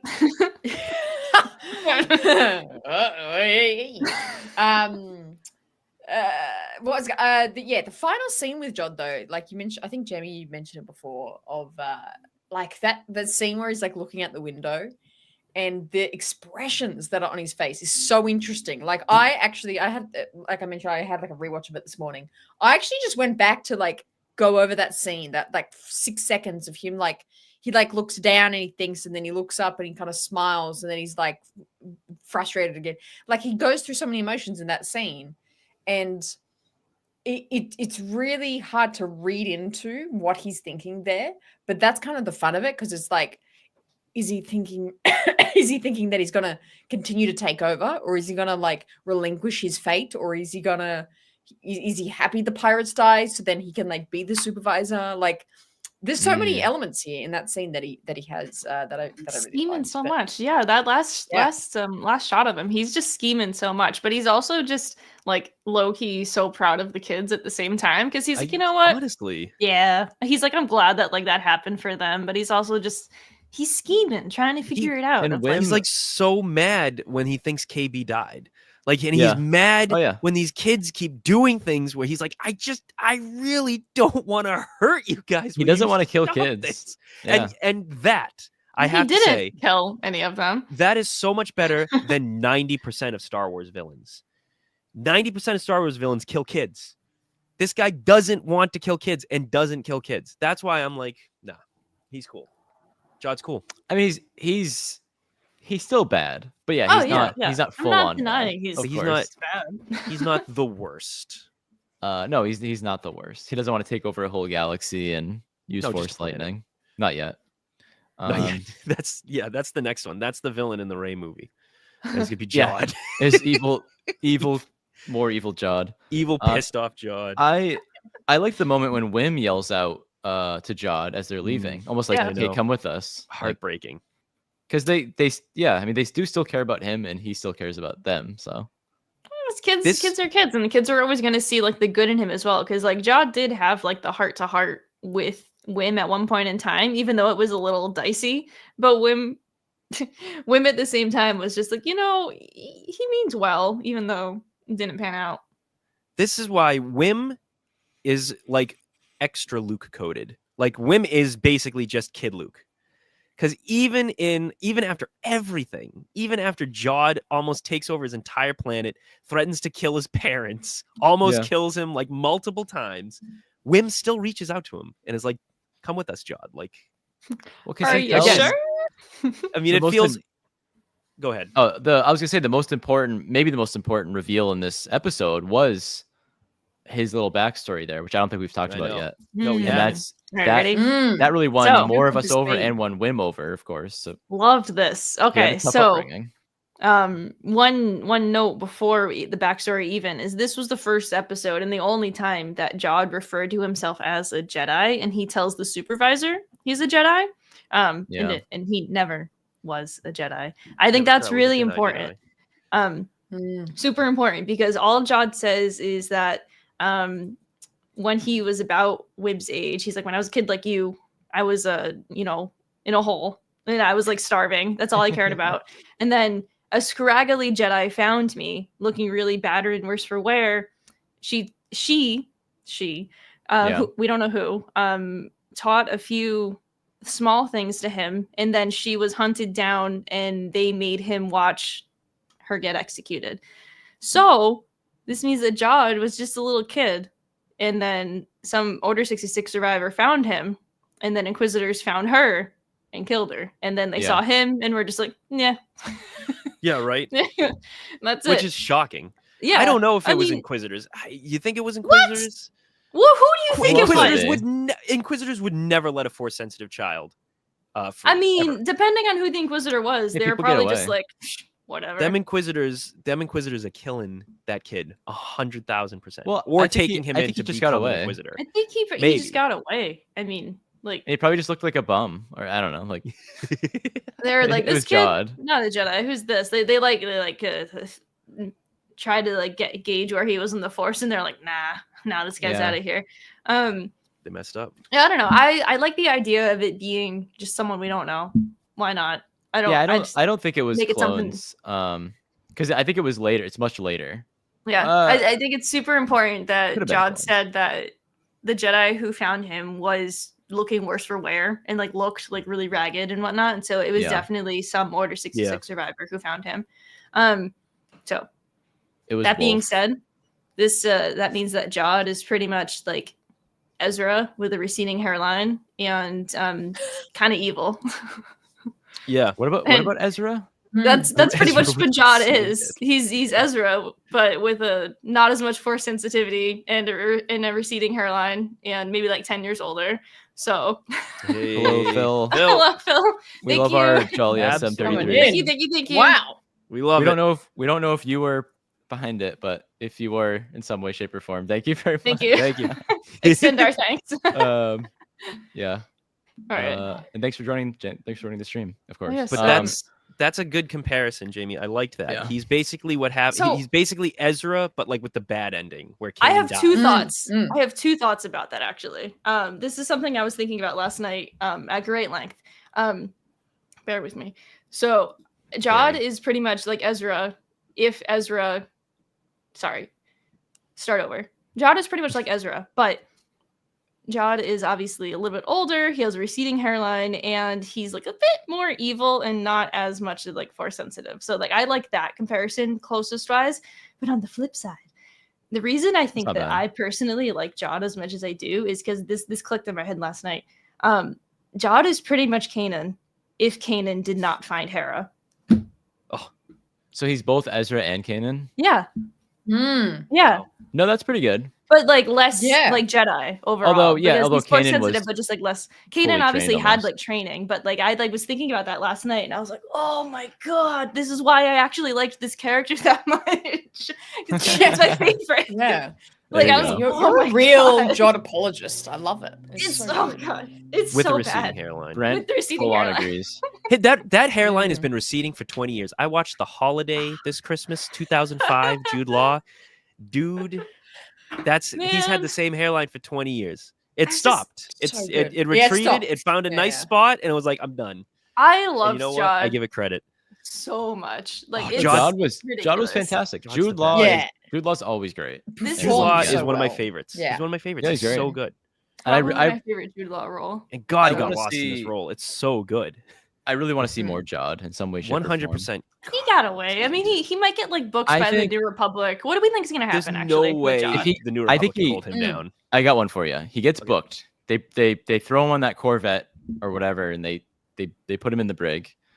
And somehow Thrawn's coming to town, right? Somebody's coming Guess who's coming? eventually, and I think Jod might help him out. I think Jod Jod will still have his redemption. They put Jod in a room, and then the door opens, and Ezra walks in. And he goes, "I'm putting together a team." And it's Cobb Vanth and Jod, It's Cobb and Jod. No, and then we all pass Jod out. And then Van. No! Jod Van. Jod We Vanth, get the buddy comedy of Cobb and Jod, Cobb No! Jod. That the would be buddy- Cod and incredible. Job. the partner Cobb and Jod.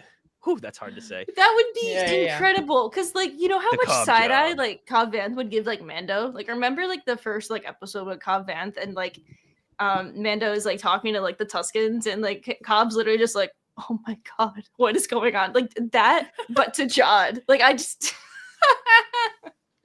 Yeah. Yes, 100%. The 100%. Jod, Jude, the Jod 11. he crushed so it many so hard. thoughts. No, I really hope we see more Jod, and I I want think more we Jod. will. I can't in see some him way. having a redemption though, and I kind of don't want him to be redeemed. I agree. I think don't. Yeah. he will forever remain a Jack Sparrow. Jack So- Sparrow never had Yeah, a full yeah. redemption, but it was enough for me to continue to be like, this guy's a likable guy enough for me to root for him whenever he's doing some kind of crazy money-making scheme, you know? Yeah. So yeah, I agree. I don't think he needs a redemption because here's the thing. I mean, sure, he's a pirate. He's done some bad things, but he also just straight up didn't get away with it this time. So what is there to be redeemed? He's Long John Like- Silver. He's Long John like- Silver. He is. It's literally, like at the end of the day, it's exactly that. Long Jod Silva. Long Wanna s- John Silva. Want to see him get into more shenanigans in the future. I'm One so excited. 1,000%. The one scene, Oh, that's a good point. which Yeah. well, few scenes. Yeah, true. Yeah. That was near the end of the episode, which I really want to talk about, is of course the New Republic showing up. Mm. And the B wings coming in was absolutely fantastic. Like yeah. that's a sort of Easter egg that I live for. Fantastic. The Corvette. Who is on that Corvette? I want to I know know. what you guys think. Crix Who is it? Nadine. So it's got to be someone super important. I would That was so, like, man. immediate. With I'm the waiting good on for him. beard. I'm waiting for him to show up. So talk about not Veer's watch, but it's actually Crick's watch. Dude, that's Maybe. me. I'm Crick's watch. Yes. Let's You've start heard- that, please. You've heard of Blackbeard, you've heard of Redbeard, now here's Nadine Fake Beard. watch. From Nadine. It's fake beard. Here he comes. Glued beard. Dude, glued beard. But yeah, I think that it's. Let's talk about the B-wings first before we get into the lasers, Corvette. live action. Ooh, thank Yes. God. Oh, Could not believe I got to see that with my own eyes. I know. so There was good. 2 of them, right? The double laser. Mhm. Yeah, the double B-wing laser. Like the moment that You'll even get showed up before the lasers were even used, it was like, oh, B-wings, B-wings, and it's just so excited to finally see them. And then, oh my god, perfect. No, it was very exciting. You know, a couple weeks ago, we it's always finally bought X-Wings, the so. we finally bought the little Quarry minifigure. The So Lego, yeah. it was all prophesized by Holland Marauders, I gotta say. There you go.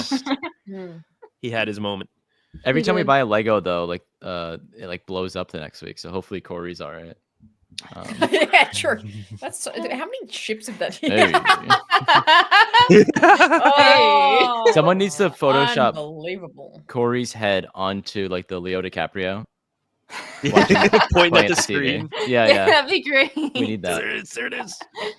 Oh my god. So good. But to answer Hannah's question about Right. who's on the shuttle, someone super like relatively high ranking important, because think about this.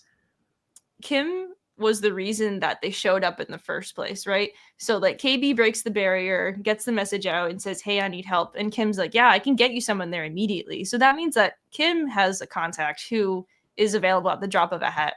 And Ada Han just Solo. must have been known by whoever her contact was as the long fabled place. Like they Mm. know it's where all the money is, and that's why the New Republic showed up as quickly as it did, because they're like, "Oh my god, guys, we found the money." You think it was Han Solo on that Corvette? They land and No. he steps out and he's looking around. He's going, "Son of a bitch!" It's Anakin, huh?" Yeah, I Imagine joked that. about this last week. Jod being sentenced to be Neil's the butler. butler. Dude. So that's spot on. Yeah, I mean, yeah. I Who don't else know. could be on the Corvette? John will get booked, and then Yeah. yeah. 9 nub. Well, Brent has a good question, as always. What do you think happens to the money on Ad-Atten? So I think it'll Oh. still relatively stay as much as possible on At-Atten, because think about this. It's all old logos and whatnot. They have to like convert it to like new currency, unless I don't know. Money Hmm. what I don't Melt know. it down. Melt it Melt it down, all all that down, jazz. I put the mean, new if symbol on it. it's Decide already which the new gold- symbol they want to put on because Exactly. there's 2.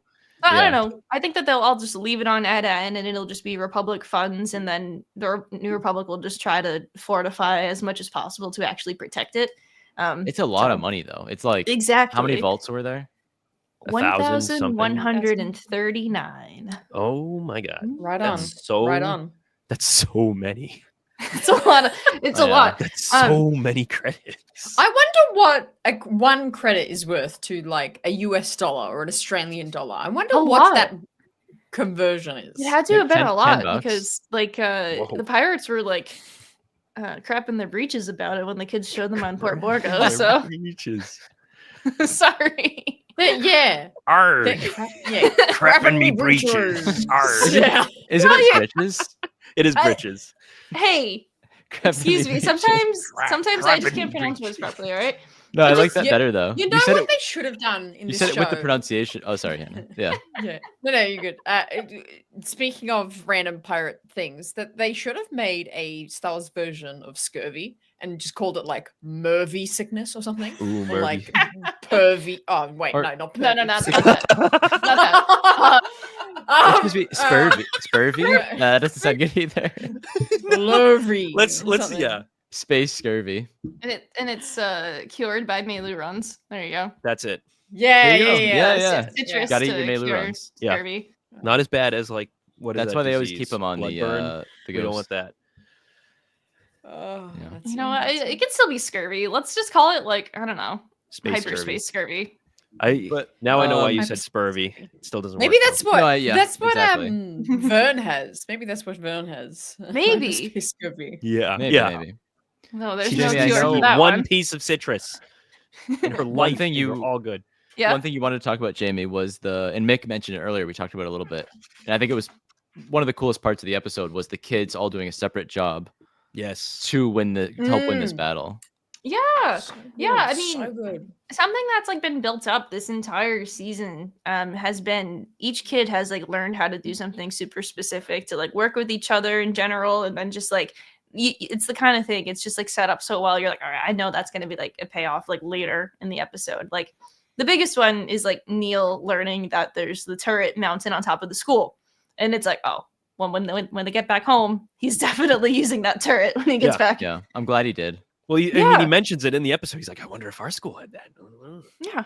And I love how like when he gets to the top of the roof as well, he's like, oh, there is one here. He's so surprised as well.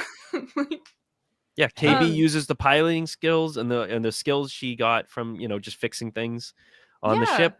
Neil gets gets to fire the gun from the top of the school. Wim finally learns how to ignite a lightsaber. Great job, buddy. The right way up. Love He even like checked. He was like, yep. All right. Yeah. Yep. All of that, and also just like connecting with his dad and like having that trust and whatnot. And then Fern in turn is also just kind of having her mom trust her, because I love the scene at the end, towards the end of they're lying to Jod, spinning the yarn so that way Wendell can turn on the power. And just like the lies that Fern is just like spitting.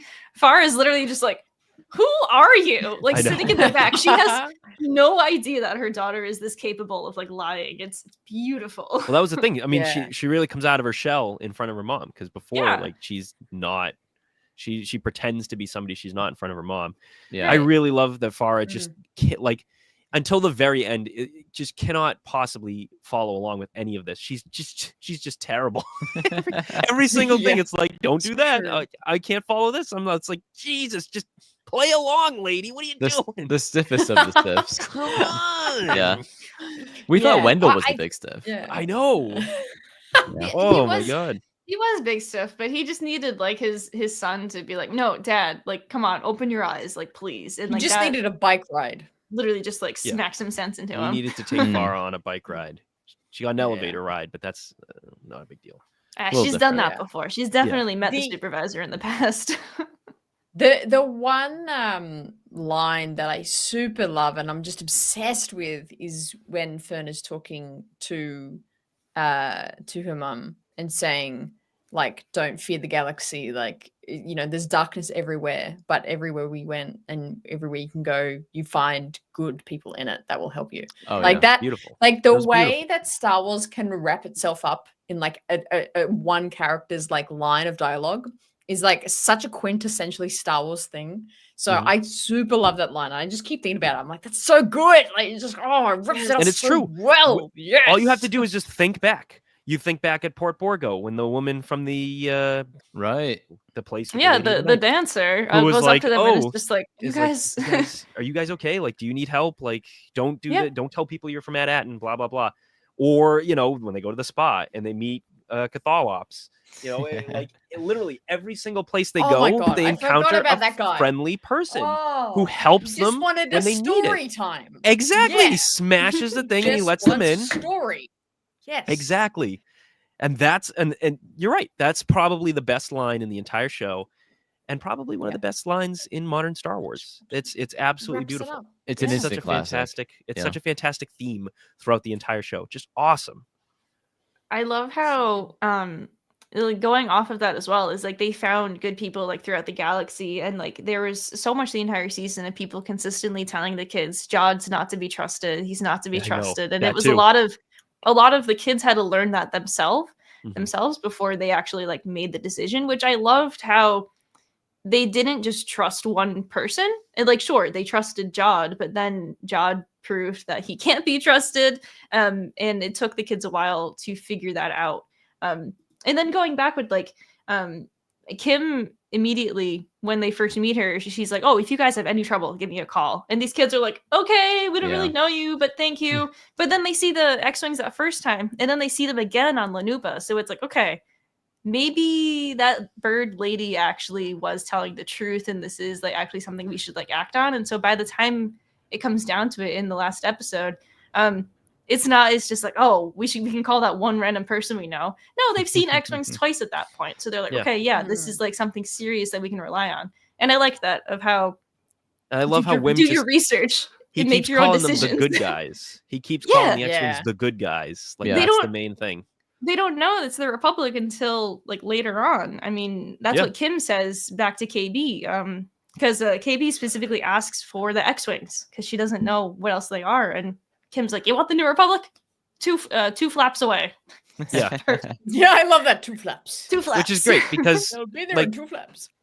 Mando season 3, when Navarro's like, "Hey, pirates," and the New Republic's like, sorry, you guys are screwed." Because unfortunately, Navarro Mm. is just like a lava pit, like mud Wow, mud messed up. dumpster. True. There's no money there. The Republic is just like, backwater planet. Ad-Atin literally is limitless money. That's why Yeah, that's so why the fair. New Republic showed up. Ugh, And like political unfortunately, bureaucracy. that's why it was the political bureaucracy. Ugh. Yeah, there you go. So luckily these kids were fortunate Classic. enough to be living on this planet that is Luckily, these kids absolutely were- rich. Born rich. Good for them. But then, like, at the same time, John is like, "You spoiled, rotten children." Oh my He- god! yeah, Like, right? I loved how he just did not hold back. Like, No. They kind of are, yeah. Yeah. Especially Oh, Neil. well, he Yeah. did hold back. He could have killed everybody. but he He didn't had a want lightsaber, to. but he didn't. No, he didn't He didn't want to.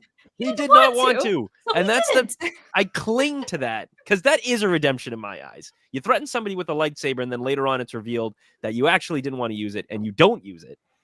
I will give you credit for that. That's Except he didn't throw it somewhat. down. Wendell's right The hook threw his punch. gun made him down. throw it down. He Yeah. threw his Oh my gun God. down. He did. He knew when True. he was beaten for that. He pulled but, his like, He probably blaster didn't, out and he probably threw it didn't down. have to, but like you said, that No, he was didn't. his redeeming. Mm. He Forgot knew when he about- was beat. Yeah. I forgot about Wendell's right hook Mm. though. Dude, That was- Wendell. That was good because he was like, it was like cooking as well. Even Wim was like, "Oh my god, My what guy is was my loaded dad up with that doing?" gun. Like, broken. Mm. He was getting his hand broken when he Yeah. was when he was force Yeah, pulling the hand. was he and it was bending like, it back or something? Yeah, Yeah. dude. I was like, ah, yeah, that was ow. rough. That was I a love really it. rough like sequence, but Yeah. a really cool just like use of the force and whatnot. Good night. Like we're all waving. I'll Bye, join bro. it. too. Goodbye, We're all goodbye to waving. people in the chat. But yeah, that was like a really like intense like use of the force like overall of trying to prioritize like what was going on. I have a question about that though in general. If you Okay. guys were in Oh. that position of Mm. open the barrier to save Ad-Atin or keep it closed to save Ad-Atin, Open it. what would you do? Without a second thought, Fro- open it. Well, From the trick, whose the trick perspective? is, The kid's perspective? yeah. Sure. I'm just opening it in general. The trick is they had to open it to save themselves, though. Yeah. Yeah, I think they got to open it. So I, I but agree. yeah, I would open it regardless, though. Like Matt said. Give the people of Ad-Atin autonomy, complete autonomy. Yeah. Even though they're still under the Republic. Give them as much autonomy as the Republic will allow. There you go. More than they Um, had, yeah. More than I they agree. had. Yeah. No, I mean, this. I think Brent mentioned earlier before he took off in the chat, but this whole show was, in terms of like one season, the script, all of it. We were raving with Mick earlier about it, joking but not joking. How like we were just praising all of it, but I think it's really up there. Like I know we all love Andor so much, as many people do, and like this is right up there as with some of the Mando Yep. seasons. But like Agreed. I like how this show didn't have to use fan service. Like I never mind fan service, but sometimes it is like over the top, especially in Star Wars. And I think we said with Landry, maybe Landry Walker, the author, in week 1 of recapping this, that Star Wars, a lot of Star Wars shows were kind of just doing Star Wars within its universe, but this actually took from like outside inspirations, like Goonies, kind of like the original Star Wars movies did. So I think that's why it also kind of had some magic to it. Yeah, it's been like a funny little like return to form almost because like I just loved how utterly simple it was and it Yeah. felt so comfortable at the same time. I'm pretty Mm. sure in like season like episode 1 and 2, our first recap, I said something along the lines of like I can feel this is going to be like a comfort like show to like rewatch down the road, and it 100% is. Like I will Absolutely. rewatch this season like as many times as possible now because it just actually was so cozy overall. Even though it did have like some like serious moments, but most of it was just fun. And It feels like it was has that, great. for me at least, like Clone Wars rewatch, Red Rebels, Bad Batch. I'm listing all the animated shows because those are all some of my favorites. But like, it has that little magic to it. I don't know what it is, and I think it's that it didn't take itself too seriously, and it has that charm of those animated shows in my.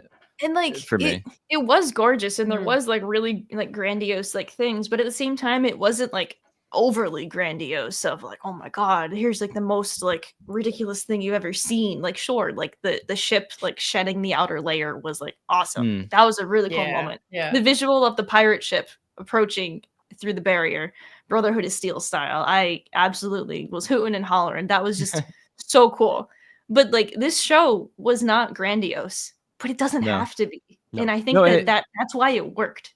It was the perfect example of like its own story. Matt and I always love connectivity, and it does have connectivity, but in a small way. Like someone mentioned earlier in the chat also, like it expands on lore while telling this a crazy little adventure. Like we now have a better understanding of the New Republic. We got to see it at better understanding of pirates in Star Wars. Yes. I mean, we got like a full-on exploration into that side of Star Wars, the world of pirates. We got to see a pirate outpost. I've never really seen that. And like that's very cool. Yeah. Which I find it funny why so many Star Wars fans can somewhat kind of, well, not so many. There's a few Star Wars fans that write off this show for, it doesn't have Obi-Wan Kenobi in it. It doesn't have Ahsoka in it. Like, those shows are cool, and especially Ahsoka being so current. Like that's an epic, big, like almost blockbuster to me of characters and names and faces and themes of Star Wars that is like super integral to Star Wars's existence. But I think shows like this really what build this franchise to not just rely on Anakin Skywalker being the coolest. Like it's like we can all kind of like agree in a way and be like, oh yeah, seeing Hayden Christensen at any time, at any place is gonna be freaking awesome. But having these stories and explorations of like how pirates work in the galaxy, how like what is this planet that how do people live and travel through Star Wars, travel through the galaxy? It just helps subconsciously like build this fantasy galaxy for fans, which I super love. So it's like when I think of Skeleton Crew, I don't really think of it as like, oh, is it my favorite show or not? It's like, okay, with Skeleton Crew, I've now learned so much about the galaxy. I now know how like the money thing and how the Republic functioned and how this is a bad thing and who are the bad guys, who are the good guys. Like it just does so much detailing of the really minute details within Star Wars, and that's what I really love about this show. You did that well. Yeah, and it's a good point because I know some people on social media, and naturally we talk about like the ratings or the views that the show is getting. And it doesn't have that big name. Like you might not get the casual viewer because it's not Obi-Wan Kenobi or Ahsoka. Like people know those names. It's more of a solo opposed to a Skywalker saga film. Yeah. I think that's something that maybe like obviously we know, but like a casual fan needs to keep in mind like as well is like you're not going to have you're going to have a first appearance for someone in something. Like Ahsoka wasn't a name until like recently. Like she was a character in the Clone Wars, and if I'm not mistaken, in the beginning of the Clone Wars people like didn't like her, and then she really like grew to be like who she is like today. So like that's just like how it flows. Like shows need to start somewhere, characters need to start somewhere, and you don't necessarily know where it's going to go. And Skeleton Crew was a perfect intro for all of these characters and all of these actors that were introduced to the Star Wars universe like as well. Yeah. Because I mean, you can only, as much as I would love more Obi-Wan Kenobi stories and all these characters that we've grown to, these huge characters we've known over the years, you got to start new characters at some point. Like you were just saying, basically, like Ahsoka was introduced at one. She was like, a new character, so like you can always add on more to those stories as well. But I just want to see fresh stuff. I want to see new stuff, and like we've gotten a lot of new stuff in the last like year and a half. And this show just hit so right. It's just it, like honestly has blown me out of water.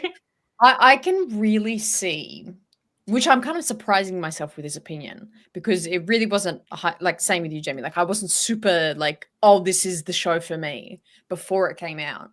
But now with it completed, I can totally see them renewing this for a second season in like a year or two times. And then even further years pass and, having some sort of movie about Wim or one of the characters, because I think the freshness of it and the realness of it is just so what Star Wars needed to explore. I think, I'm a super big fan of Book of Boba Fett and Kenobi, and I really loved, and obviously Ahsoka's like my number one favorite live action show. So it's like, I love the big names and I love that Ahsoka's continuing. But I think in terms for the longevity of Star Wars, like this show needed to happen and be what it is, because I have like full faith that if we needed to continue a Star Wars storytelling without the names of Obi-Wan Kenobi and Anakin Skywalker, like this is the sort of storytelling and exploration to do it with, because I think you could really build up, have Ravi, who plays Wim, like, aging up, like all these kids are like 13, 14 now, that, they're going to age so quickly, but age in a good way that like you can really kind of continue to tell these character stories so that in 10 years, it's like, Wim and Neil, these like very fleshed out characters that people love. So that's why I like super want a season 2 or just a continuation of these stories and characters.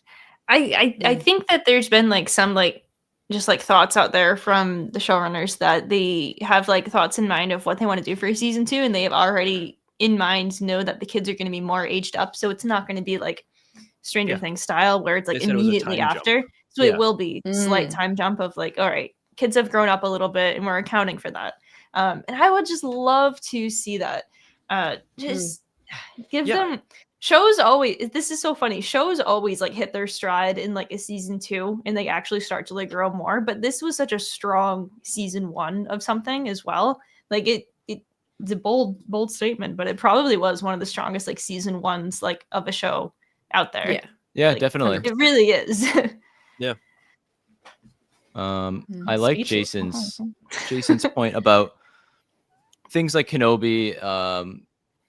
Some of these things might work better as films, and then you kind of have like a thing like a lower stakes thing as a show. I kind of like that take as well. I think one of the biggest takeaways is we're not taking away from these big characters. We're not taking away from their stories or the potential of their stories at the slightest. It's just there's room for all of this Star Wars. And I would love to see all of that Star Wars. And like I still have like my favorite Star Wars characters, which are for the most part like the big names.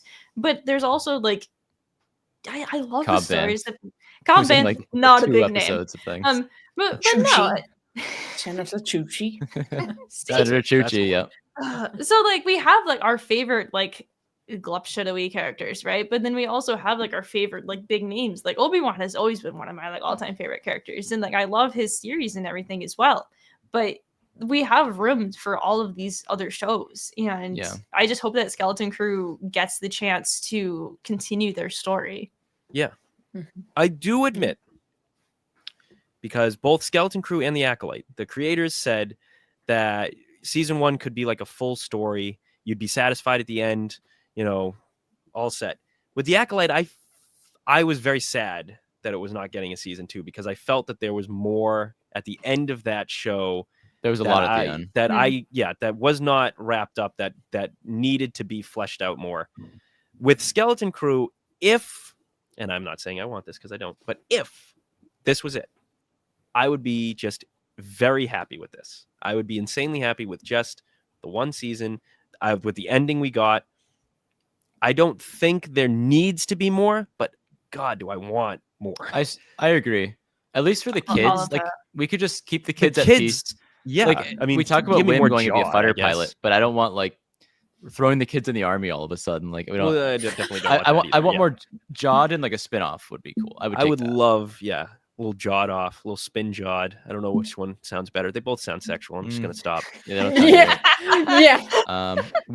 With that though, speaking of that, I think we can move to our episode MVP. And unless do we have more on the episode? We kind of talked about all over the place, but I think we already mentioned the scene where the barrier falls and everybody sees stars. And how that was like one of the most beautiful moments in Star Wars. That was up there with the Andor with the eye. Yeah, that was but it was like the reverse of it though. Yeah. Mm. And I and then everything was just like super bright for a moment, and everything was super high def, and I got really good look at Jod's jacket. Which we're not going to talk about. But let's do character MVP. So our MVP of this episode, we'll go around. Hannah, who would you say is your character MVP for this episode? I am so happy you asked me this question. My MVP of this episode is the hardworking, committed Neil's dad carrying both the twins as he's marching down. He's got a child in one arm each, walking down, ready to do anything to save his family. Oh yeah, he was 100%. I'm putting down Neil's dad. He's my I wish MVP we of got this Neil's episode. dad knocking out pirates. Dude, Like, he what- looks whoa, like he he looks like a looks at, like, brawler. Yeah, I know. Guy has like a picture of like a sexy blue elephant lady in his garage, double fisting mugs of beer, just ready to go. Dude was Only good in a ready. bar fight. Only good in a Only bar good in a fight. bar fight. There you go. So good. Matt, who is your MVP? It's gonna. Not it's sure. It's gonna be Jod, for not killing the kids. Thanks, Jod. You're so cool. Like, what a cool, awesome guy for not killing children. What a great guy. Really love that Jod. But seriously, it is Jod. I loved every second Jude Law was on screen. I don't want him to win character MVP of the whole season because I think that the kids deserve it. But if I have to go with my heart, and Jod was just such a fun, awesome character to watch be really pissed off. I mean, and I can't get enough of that. I just can't if get he enough wins of that. MVP of the show, it kind of makes sense though. Like he was. It makes sense, but I think great. the kids. I think one of the kids deserve it because it was their show. Well, I can Yeah. tell you Jod right was now, the villain. even if AJ and I both vote for the same person, the kids will not be winning MVP. Damn. What Did if Nat- I did Nat- change my vote? If Oh, Hannah yeah, yeah. changes her vote, there's a chance. Oh, okay. Oh, okay. Yeah. It's Pick- like pick doing your it kid. over again. I mean, we usually do Glup Shadow as well. But like, Okay. I'll leave Neil's dad for the Glupshido then. okay. Okay. Did the barrier just open for me? Why was I so bright there? Yeah, what was that? Whoa! Okay, so we'll do. How about this then? Glup first is Neil's dad. Okay. Anyway, All right. Hannah, who's your MVP? My MVP. Do we want to come back? Do you want to come back to you? We'll come back to you. come back to me. How That's a about lot this? of How about pressure. this? We'll do Glup first. So actual Glup Shadow. Okay. I was ready with Okay, my, yeah, Neil's good dad. idea, good idea. Neil's dad's gonna be my glove. Neil's There you dad. Good one. Okay, Matt, Glup, I'll go with Jorko, one of the twins. one of the twins. I think it was the one that got dropped. Who knows? I Oh, can't believe the babies got dropped. Jorko or Jobo, whichever one got dropped. I'm going with Jorko because it's a funnier name. AJ, Glup Shadow. there's a lot of good ones this week. I feel. Want me I'll to go. go first? I'll go with Tulu. I think Tulu has like 3 votes on. We're the getting year. we're getting a Little Neil family sweep here. Oh yeah, Tulu. come on. Tulu had like one. I'm sorry, I'm gonna ruin it, and I'm gonna pick Snowball again as my Oh, Glup that's fine. Shadow. That's fine. Snowball had a Neil- couple of really good moments though. Like he's like so excited, like crawling through like the hologram and like looking at Kim. He's like on KB's head, just like I was this little guy. So good. So good. Supervisor. He is a good. He was a good Glup Shadow. Supervisor technically, I guess, could have been the Glup Shadow, yeah. Hmm. Oh man. Okay. Okay, so back So, to MVP. Back Hard- to MVP. Hard pivot. So Matt picked Jod. Yeah, I picked Jod. Hannah, do you have your pick? Yes, I All right, what do you am got? going to go with Neil. I think his character development made the full circle this episode. I think it's got to be him. It's a good You choice. got it. Okay, I like it too. Neil! He Got did. it. He did show a lot of guts using the gun, and then he had a nice role in the school. Yeah, when, he was getting how chased. good's Nice that role. role? Yeah, that was amazing. awesome. Got that was blown a up. solid role. Like, Right Yeah. boy got blown up too. Good for him. nobody has to go to school. Yeah. AJ, do you want me to pick mine or do you want to pick yours first? So I was gonna try to cheat and just say all the kids? Whoa. Can we add a tally to each of them? Because they all did separate jobs. Yeah, if you want to. I guess so. Like I it guess so. wasn't one over the other. They all did something right. We'll cheat with that. Let's do it. Hang If on. I pick one, it might have been KB, but all of them. Who's the last She was kid? literally flying a ship on her own, That's true. kind of. Oh yeah, Glove SM was Pirate there. Urkel. Okay. So Love now pirate. it's down to me, isn't it? Should I you're the tie one- You're the only one that knows the answers. should I tie the vote? Yeah. Or should Co I MVPs would be nice. Wow. Yeah, imagine that. Okay, I'll tie the vote. So I will pick for character MVP KB. Because KB. she's the one that obviously got the message out and Yeah. fixed 33 and then saved the day. And then she Almost had died. almost died. But warned her parents, had like the most wild ride, and then laying on top of the pile of money. Just the life Falling out. the passed out body. I relate. There was the moment that shot like appeared, there was no way she was dead because that was just so funny of a visual. Oh, I know. Just Yeah. her body falling out of the ship. I know. I was laughed before we knew the first watch. Before we knew, I was laughing my butt off, and I'm like, oh my god, what She if did the she's dead? Scrooge McDuck. There was no way. Yeah, right. I do find it funny that because like the ship was crashing and then everybody was like, oh no, it's gonna crash, and then like it did. Like usually Yeah, I when that know. happens, they like Yeah. don't crash. I was like, Yeah. It did like Yeah. it did like a flying out a little. So Yeah. Iconic. It was good though. like It it added to the crashed. whole tension in the tower. So I was shocked No. that KB actually crashed the ship, but I was glad. wait, did I do this right? Hang on. Oh, Tower tension. Oh no. Hang on a need to second. I recount. thought it was a tie. stop the count. So we had KB was Crunch the Nick's numbers. choice. We had one from you, and then one from me. Oh, that is correct. So unfortunately, there is a clear Oh. winner. Uh-oh. Oh. But Oh. it's closer. It's closer. Ooh. So even if Honor- what if I took my vote for one of the kids instead? Would Nope. that would- change things? You already declared it. Who was yours? Matt Jod. wanted Jod. Wait, who the hell won? So okay, do you want to know? Yeah, I want to know. Yeah. 1, 2, 2. Or is it 1. SM33? Backwards.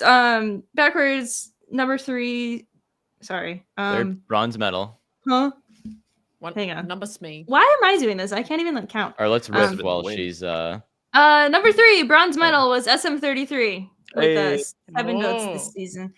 He probably would have gotten Aye. more this past episode, but who knows? Number 2 with 8 votes was KB, and number Ooh. 1 with 9 votes was Jod. Wow. I'm sorry, kids. Jod was You were just the- too good. Jude Law just played too good of a frustrated man. I couldn't possibly vote for anybody else. I was delighted every second he was on screen. But all the kids deserve it too. Yeah. I feel bad. I would have voted for him as well, but I gotta say, KB's little "did we win" at the end absolutely great. sold me. I was like, It was great. Yeah. that's it. KB was awesome. They KB won, was but awesome. in the MVP, she did not win. So No. So- silver medal is good. Nothing to complain about. But Neil didn't even break the top. Which Actually, is Neil was fourth. crazy. Neil was yeah, fourth. what's wrong with Okay, us? We actually insane. Who Neil are you was- people? Neil was second place for the kids, like for like the majority of the season, actually. But I mean, for us, the runaways the entire season were Jod and SM33, like from Yeah. the very Wow. beginning. I And know. then Wow. KB was a big pick for her big episode and a couple ones before it. I was a big sucker for SM33. Anytime he said love more than Neil 3 to words, death, I though. voted for him. He I had a few like really good one-liners in this episode with the "Hold me head steady, girl." You should all be angry at us for not. You having Neil should. in there. I agree. I'm wearing my Neil button at least. You are. Hannah has the Neil shirt yeah, on. the- I saw. Yeah, I do. Yes. It's very I nice. got the Neil Neil is the Elmo meme. bobblehead. Neil's in our background. I mean, on he's the everywhere. Screen. We do love Neil. I mean, if I I had do to love pick, Neil. if I had to pick my 3 favorite characters from the show, I mean that's not that crazy, but it'd be Jod, Neil, In 33. KB. Oh, and 30. Yeah, geez, and 33. I was about to say. As I just said before. Oh my gosh, forgetting all of your stuff. All right, cool. Well, that's it. Character MVP is Jod, which like we all saw coming because man, what a man that guy. So we What a have man. What a man. in the time we've done show MVPs, we had Echo for the Bad Batch season 3, Yep. Oh yeah. Hilarious. Kymir for the Acolyte, Yeah. Yep. Not and even now remotely Jod. surprising. And Jod. You know, it all tracks. That is all very like on brand for Marauders, I gotta say. So, wow. Iconic. That's it. So that's What a the end of stream. Skeleton Crew. 2 hours. Oh my Wow. 2 hours God. stream. Skelly Crew, man. Guys, Cranking it. how? Wow. Cranking it. Thank An you hour of it everyone was with who's Mick. I thank you know. everyone who stuck around this long. Man, we like to Most yap of about you. this show. Everybody. Wow. Yeah. So if you missed it earlier, the first half was with the composer of the show, and then the second half was us just yapping about how much we love Skeleton Crew Random because stuff. Yeah. it was incredible. Thank you so much, Hannah. Hannah from the Raeside. Thank you. Thank Thank you. Good We're- times. Good 1000%. times. Thank you for coming on. Yeah. We had love a blast having as on. always. Next week, It's though, easy. It's the middle of the day here. But yes, next week though. Yeah. Next week, Next week though. we're doing something with Hannah, so stay Hell tuned yeah. for Yes. that. Yes. And I feel. We're all looking forward to the future of Skeleton Crew. Hopefully something in the future with the rest of it. I really, really hope so. And then as for what we're up to next, we'll be doing a few streams, I don't know, in the interim. And then I think the next show is Andor. Yeah. Andor season 2, baby. Andor season 2. Wow. And celebration streams. at And Crazy celebration Hours. streams coming up. So Yeah. well, it'll Celebration lots to Andor do. season 2. April is only like 3 months away. And Lots now that to we're look like forward to. now that we're adults, 3 months is nothing. 3 months is like I'm gonna fall asleep and I'll wake up and it's gonna be 3 months later. I'm telling Yep. you, dude. That's true. Anyway, this has been the Hollow Knight Marauders. You can catch us everywhere on social media at Hollow Knight Marauders, whichever social medias are around at that point in time. We'll be back with more content soon, and we'll see you guys next time on the Hollow Knight Marauders.